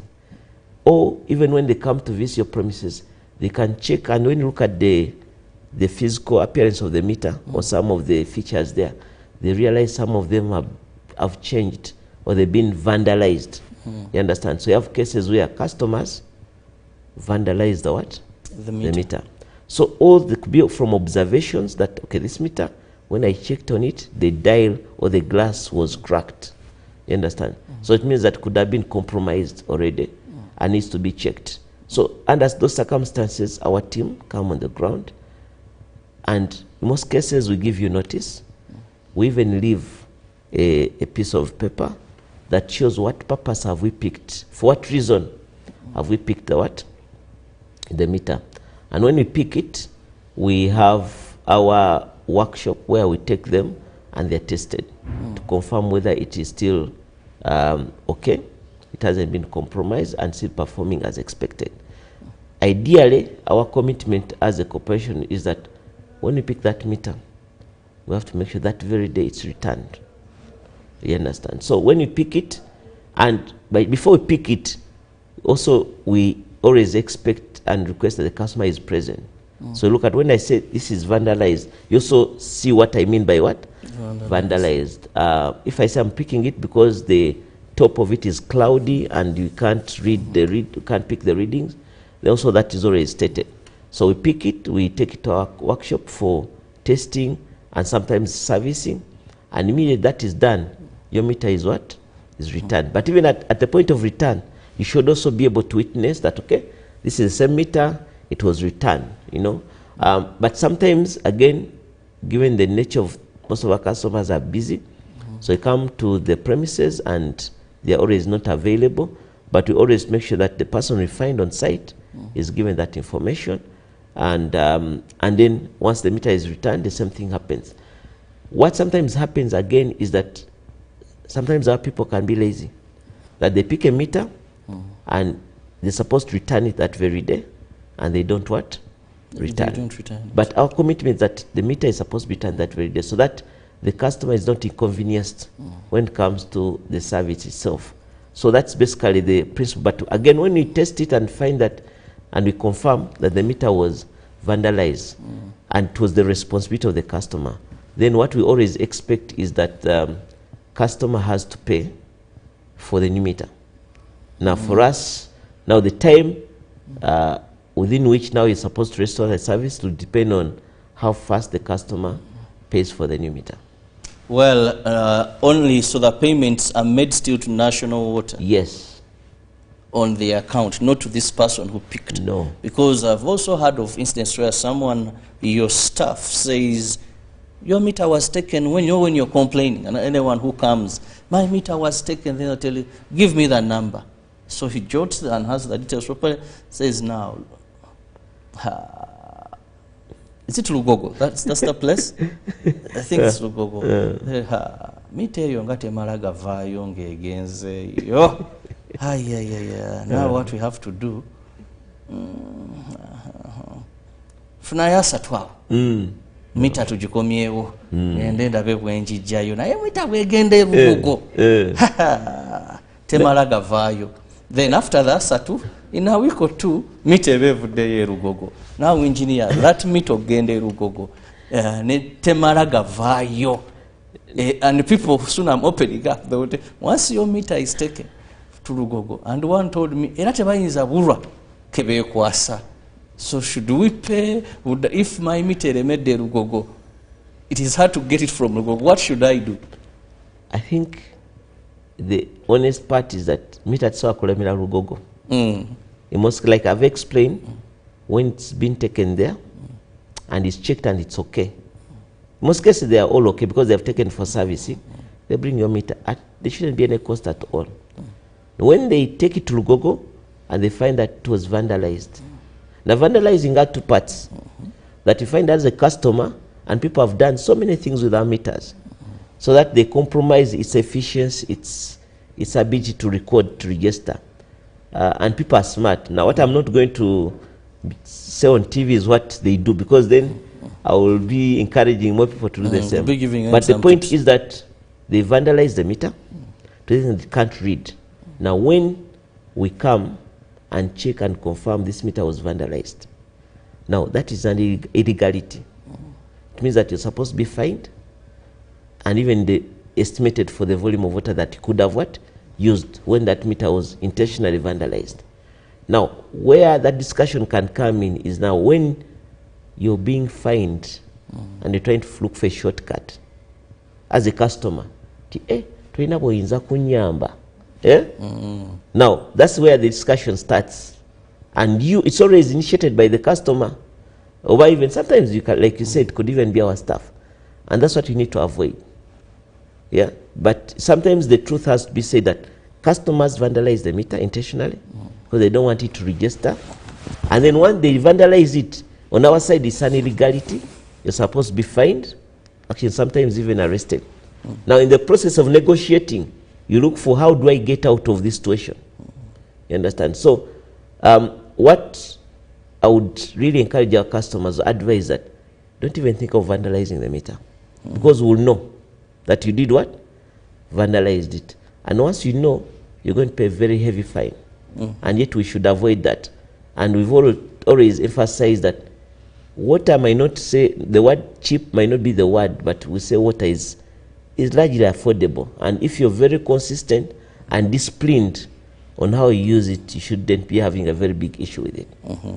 Well, it is time I look at some of the questions. The number will be on your screen. Send me your question on our WhatsApp number. Please do not call on that number. Just send us your text message. The number is coming up on the screen, and I'll be reading all your text messages. Today we are focusing more, that is on meters. The meters, that's the issue we are looking at as we look at water for all, opportunities, challenges, and of course the festive season being here with us. What must we know very well? Now I have a message here, but please I wanted us to focus more on issues regarding the meters. So if you're sending me a message, please, I want messages centered on issues, because we want this dealt with. Many times people are complaining we don't have our meters and all that. So that is the number on your screen. Kindly send me a WhatsApp message or a text message. Though this is not connected to actually the meters, but let me go through it. It says, thank you for your services. The General Manager, Kampala Water. My question is that why is it that water is not on during the day and it comes back at night until 6 a.m. then it goes? Thank you.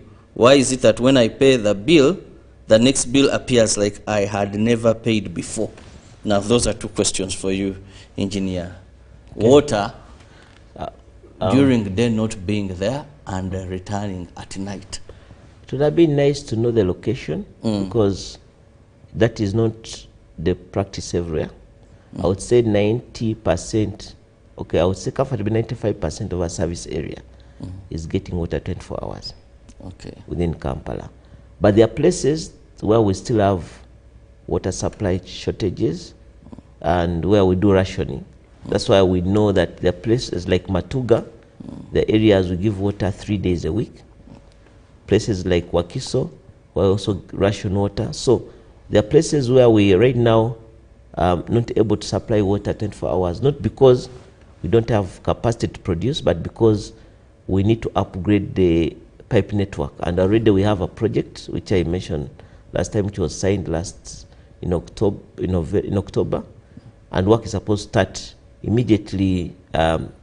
This month, and we expect once that project is finished, then all the places within Kampala we should be able to enjoy 24-hour service, because we have the water from Katosia and Gaba, and with that water, and as long as we can now upgrade the pipe network and install additional reservoir capacity, then we should make sure that everyone, then those cases of getting water at night and then in the day it's not there would be history, especially for most of the places.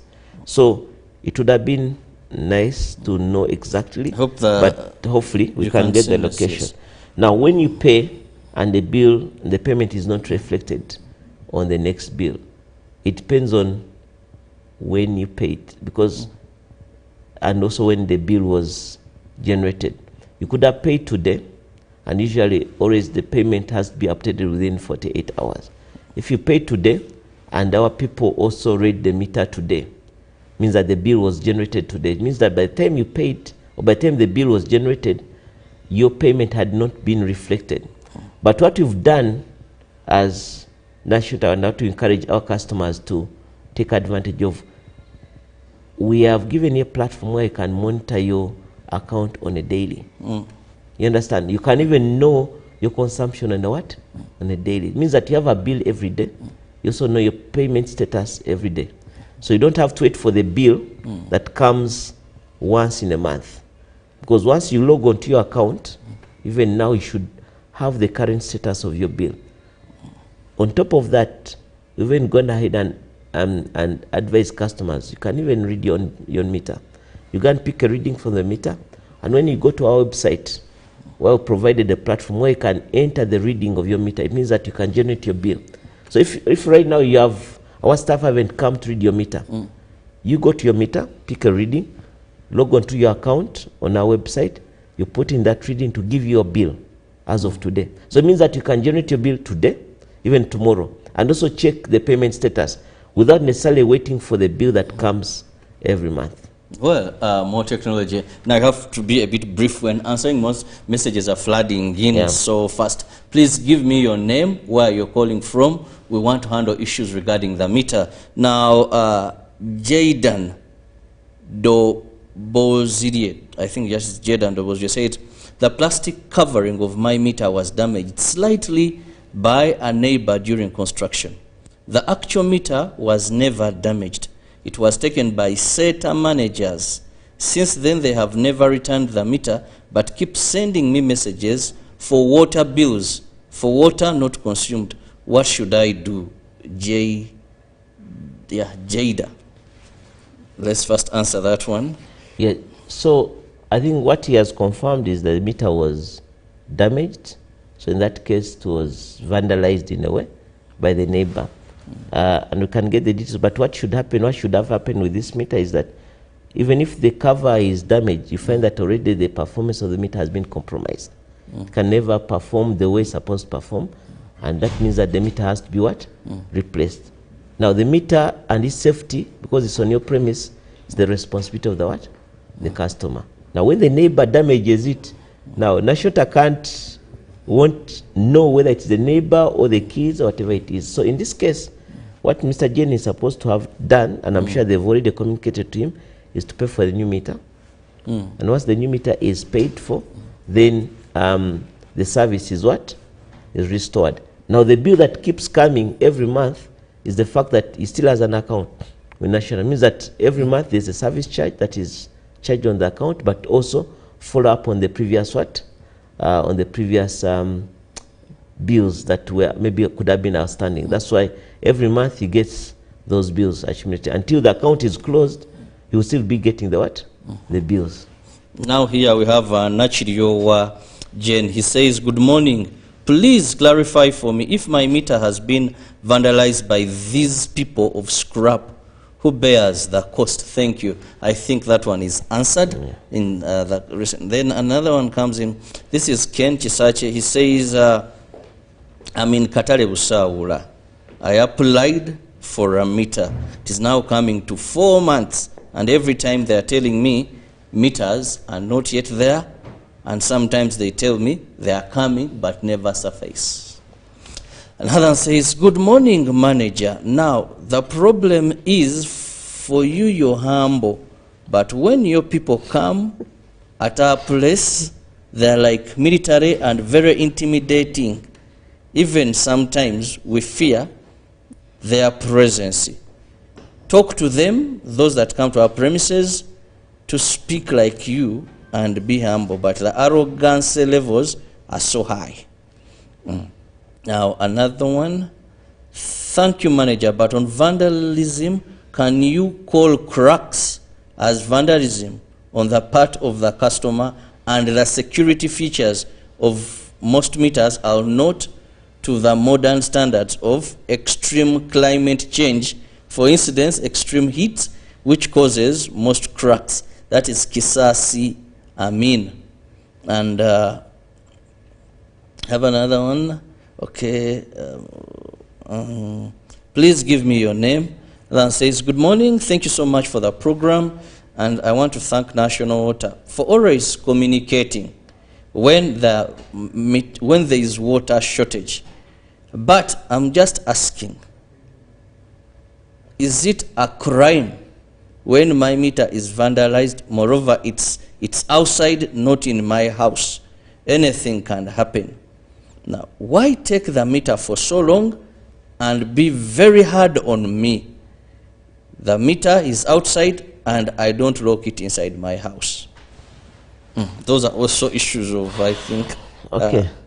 Then also we have another one. He says, thank you, this is Naroga Prim. My question to the General Manager, Kampala Water. For sure he has talked about the time that we should be waiting. But truth be told, those people don't even give you a clear answer as to when you will receive your meter. We are just there lost. Every time they will tell you, we are so busy, you're so many people, please wait. Let's first go with those. I want to appreciate and thank all our customers for the feedback. We sincerely appreciate it. For Mr. Kisake, the issue raised, I think we're going to take it up. Like I mentioned earlier, we have cleared all the backlog, and we shouldn't have any case of his case not being what? Not having been, his meter not having been given to him.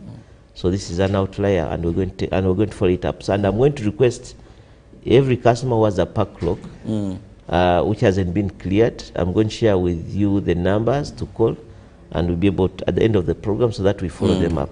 Because our committee will make sure that our customers are connected. Now, on intimidation, and that's why we are also here today, we want to empower our customers, because sometimes someone intimidates you when you don't know your right in a way. So as a customer, no one should intimidate you into submission for anything, because you're our customer. For us as national, a customer is king, and they're the reason why we exist. So we treat you as a very precious what?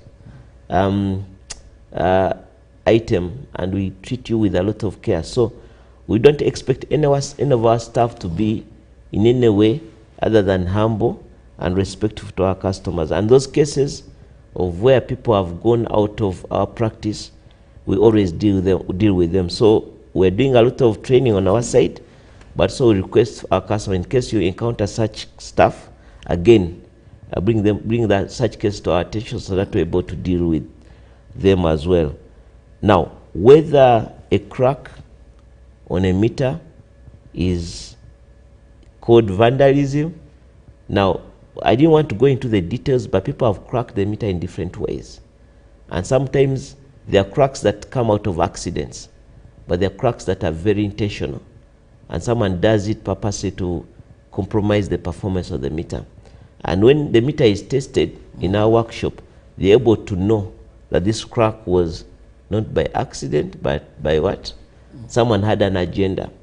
And I think most customers, when we approach them, they know the intention behind. Someone tells you that, okay, when I was reversing, I knocked the meter and it cracked.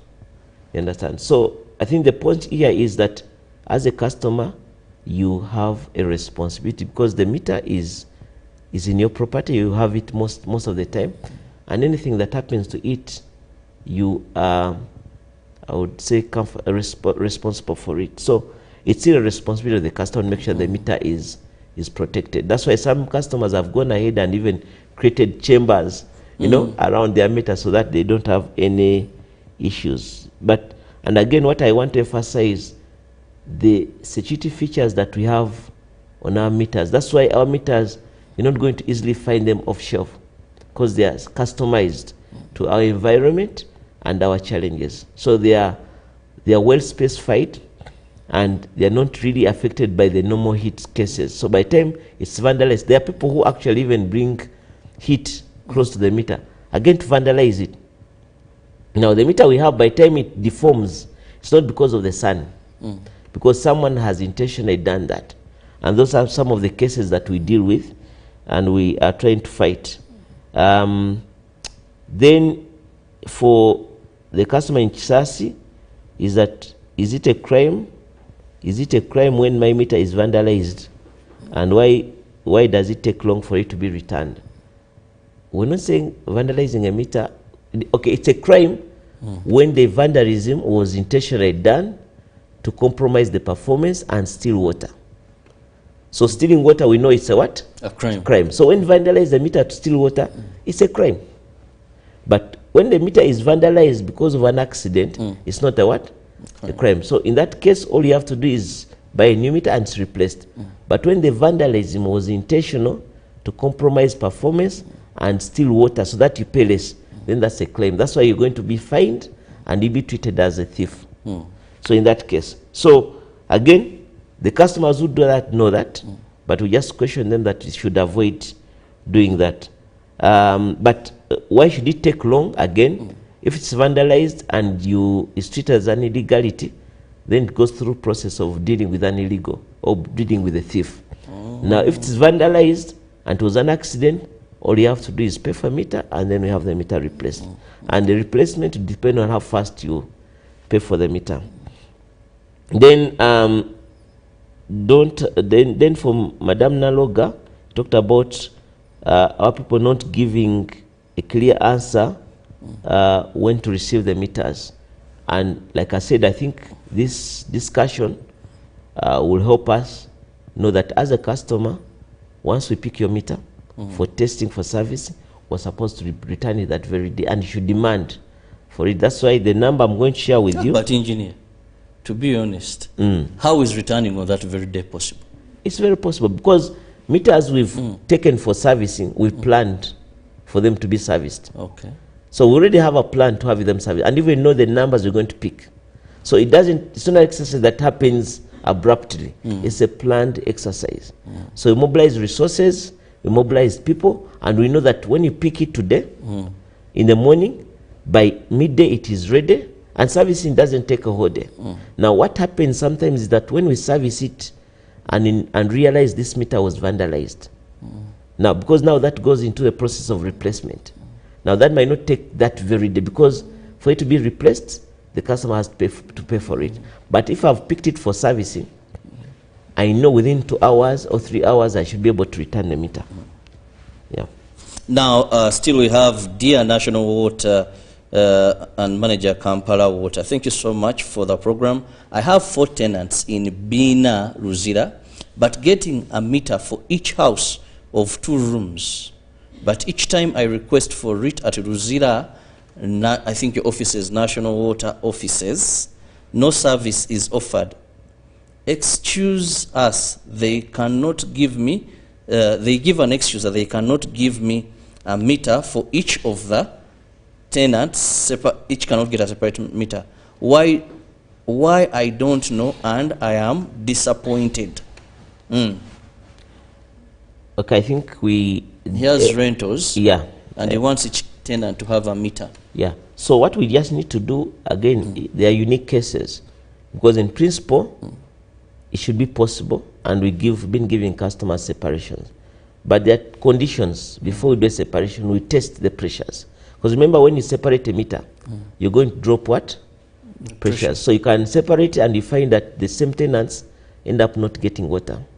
So always our teams test what does it mean that if we do the separations, will the tenants get enough water? So it means that if it's not possible, it means that we have to upgrade the whole line to give them a bigger line. So there are processes that go through for us to confirm whether it's feasible for those tenants to get water reliably. But once all that is done, right now I would expect our teams in Rosita to have explained to this customer why they're not able to get them water. And I think it's something that we're going to follow up after this discussion and understand what could be the issue. But in principle, customers who have applied for separations, one, you have to first clear, there's always what we call a mother meter, that you have to clear the bill on the mother meter to 0. So for us to separate the others, maybe those are cases that could be explored. Maybe he didn't clear the bill to 0 for the main account. Okay. Now another one comes in and says, oh, but this is not within the vicinity of Kampala. My brother, you're from Mbale. Maybe, however, let me read it out. It's now 2 years. Mbale City is receiving water from National Water, which is not suitable for consumption purposes, despite our continuous complaints. Makai from Mbale. I'm sure engineer will pass it on there. Yes. From Mbale. Now, also another one says, thank you so much. I am Chinobe, and talking on behalf of National Water, Kajansi. That is where I do my things. Now, manager, thank you so much. But the challenge we have here in Kajansi is the issue we shall come, we shall come, we shall come, we shall come. There are so many we shall comes here. But never to come when you talk about issues of meter, only to come for meter reading, and they're also harsh when they come. They will tell you how they are going to disconnect you and all sorts. But you go there for a problem, you'll hear, we shall come, unless you're to give someone money you find out or in any uniform to come to your aid. But as the institution, we are not being helped. Mr. Chinobe, again, to re-emphasize what our practice is, customer is king. especially when you call out to us to deal with the problem. In most cases, we've given us a challenge that we should be able to respond to customer concerns. We don't even call them complaints, but customer feedback. We should be able to deal with it within 2 hours. And where that it hasn't happened, then something that we're going to take it up. So this case of the team of Kajansi, hopefully I can also get Mr. Chinobe's number. We'll try to follow it up so that I understand which people or staff are behaving that way, because it's not acceptable on our side. But also I'm also going to, like I said, at the end of the show, I'll share contacts so we're able to give us feedback on such cases so that we're able to deal with them. In any society, you're not going to avoid have a few black sheep, and it's our responsibility to make sure that we clean it up. Now also I have another message. Please kindly give me your name. He says, here at Sarama Road, I'm in Boston, Sarama Road. It's now 2 weeks, we do not have water. Boston, Sarama Road. Boston, Sarama Road is something that it shouldn't be, not 2 weeks, you know, understand. So I'm sure it's a localized issue, which we can follow up. Water there has been okay. But I'm going again to get the contact of the customer and we take it up and have it sorted. Well, more messages are still coming in. Please just give me your name and where you are watching from, because engineer locations matter so much for him to understand your problem and how best he can help you. We are coming to the festive season. Manager, I need clarity on how we can identify a genuine staff of national water. These are not very good days for us. Okay. Yeah, that's a very good comment and concern from our customer. We realize the number of people have been masquerading as staff of the corporation. At one point, they were even sending messages to customers that if you have a high bill, I can help you reduce it. What we've tried to do as a corporation is to make sure that we have our staff uniquely identified. So any staff from National should have come in a uniform, especially if they are field people. On top of that, they hold a national ID. They should have one, but also we know that many people always can get some of those, forge those IDs. What we've tried to do as a corporation is to make sure that we create relationship with our customers. Most of the people who visit customers' premises have basically a person is given a territory, and he has been in that territory for like almost close to 2 or 3 or 4 months, and he basically knows every customer, and the customers know them as well. So, and that has helped in a way to avoid. So, if there's a person who has come and you're suspecting him, it's not like among the faces you've been regularly seeing. We request again that customer communicate through our toll-free line so that we take up that issue and confirm whether that is our customer. But in principle, our staff comes in a uniform, national uniform. They come with a national ID, and in most cases, these are staff that have been interacting with you on a regular basis. Now, this one says, Kampe Felix from Mundeje, Kanaba. My neighbor sells water, but her bill comes when they are almost equivalent to mine. Why is it like that? Because we do not use water a lot. The neighbor sells water, but the bills are almost equivalent, and for him, he believes he doesn't use water that much to the extent of the person who is even selling it. Now, Kampe needs to, I need to get his contact, because there's a possibility that the neighbor is stealing water. It's a very big possibility, because, and that's why you should get concerned. And that's why we said the fight for illegality, people stealing, is a fight we have to tackle, all of us. Oh, he looked. Yeah, he could have looked even. Someone taps your line. So we just need to investigate that case, because there's no way, depending on if the other person is making money out of it and they're paying the same bill. But it's also possible, depending on the consumption and how many people are paying from the other person. So, but what I would be very interested in is to follow up that case with Mr. Kampe so that we understand why that is like that. There could be so many scenarios and possibilities which I can't rule out. Well, another one says, okay, this one's Robert. Before you forget, please give us the number. Okay, General Manager, give the number for people to call in. But we had promised you towards the end of the show, you'll be having that number where to call. Now, thank you, Robert, and thank you, General Manager, Kampala Water. I'm called Ahimbisiwe Ronald. Now, my concern is simple. Says, we want to thank National Water for the good work. But the question is there a similarity between electricity and water? In our area, whenever power goes, we have water disruptions. Why can't they think outside the box?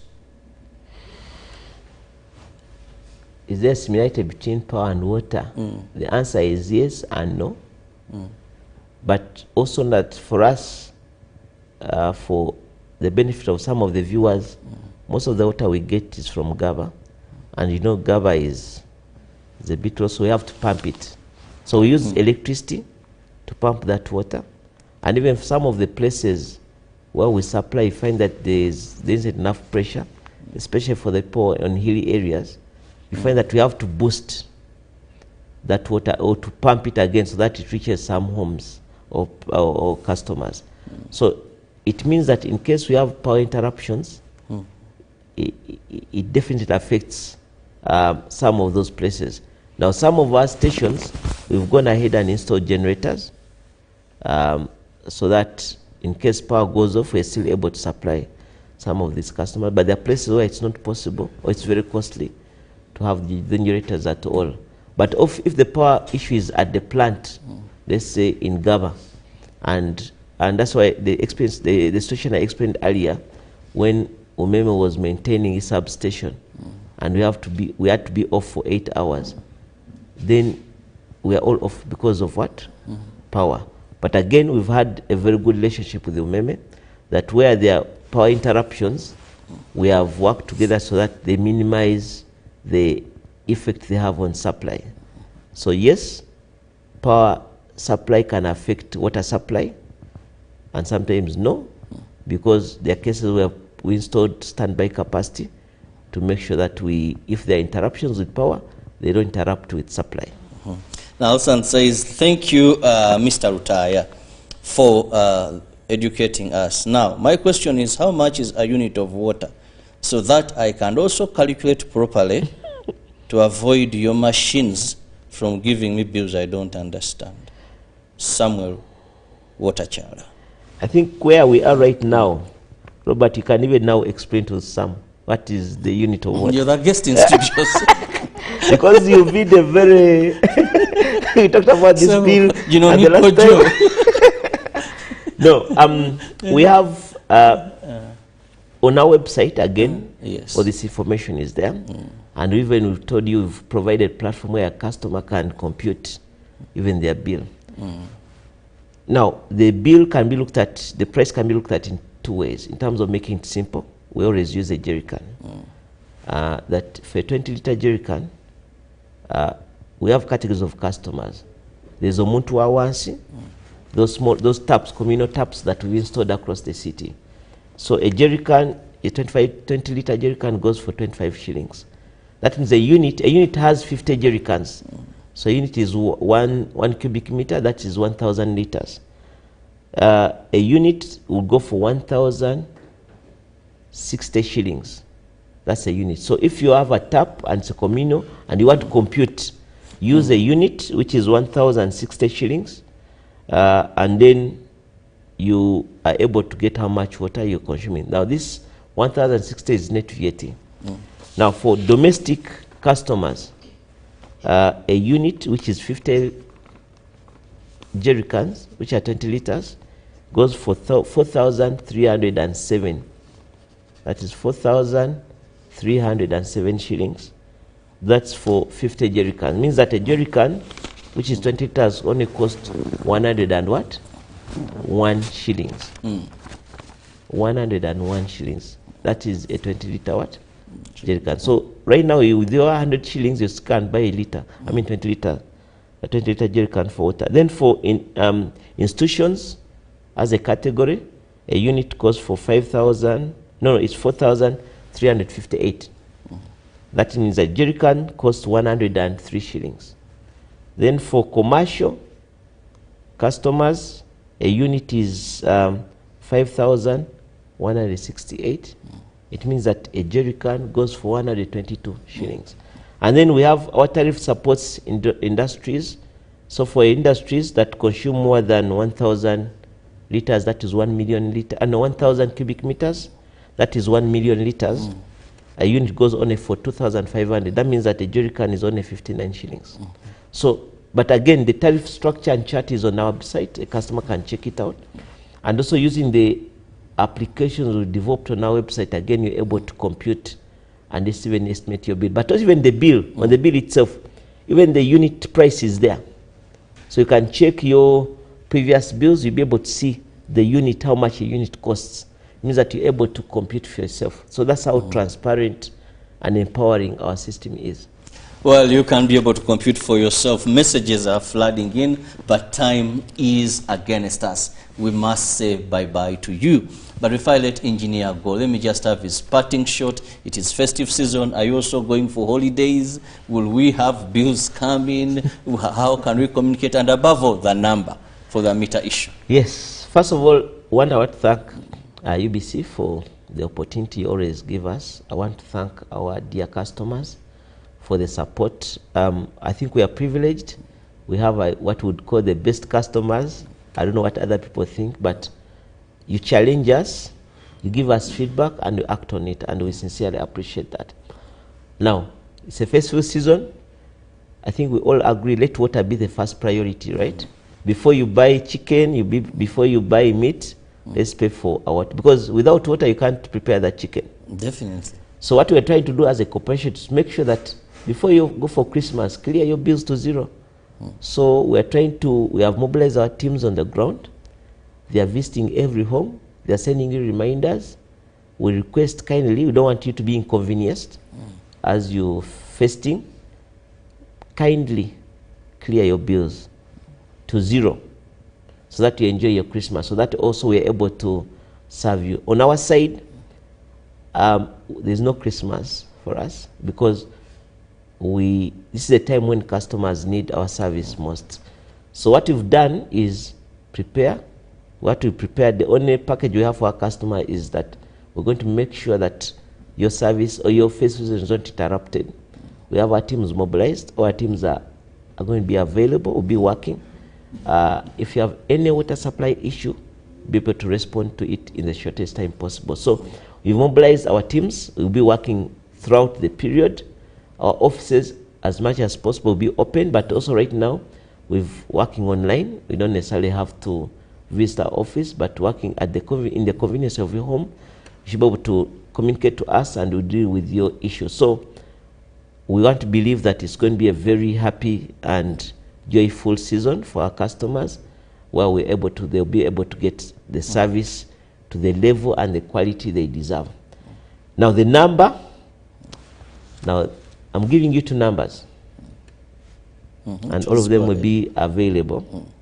One is for a gentleman called Sam Apedel. Yeah, so this gentleman is the communicator. He's the one who looks after customers. So when you call him, he will make sure that your issue is resolved. This number is 0752 916541. And that number is available at 4 a.m., at 3 a.m., at midnight. So I repeat, 0752 916541. Whether in Karamoja, whether in Kisoro, this number is there. And they'll receive. They'll receive. Now the next number is mine. It's 075 111 7120. And again, I'll pick. And if I don't pick the message, you can send through a message, and we'll make sure that your concern is addressed. I want to thank again our customers and Robert for this opportunity, and we pray that we all go through this period peacefully, and we enter the new year peacefully as well. Well, thank you so much, Engineer Mahmoud, retired General Manager, Kampala Water, for always turning up and respond to customers' concern.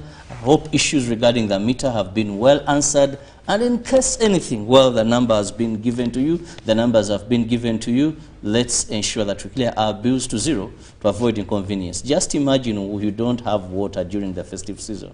How hard that can be. God bless you. Have a lovely time. Good morning.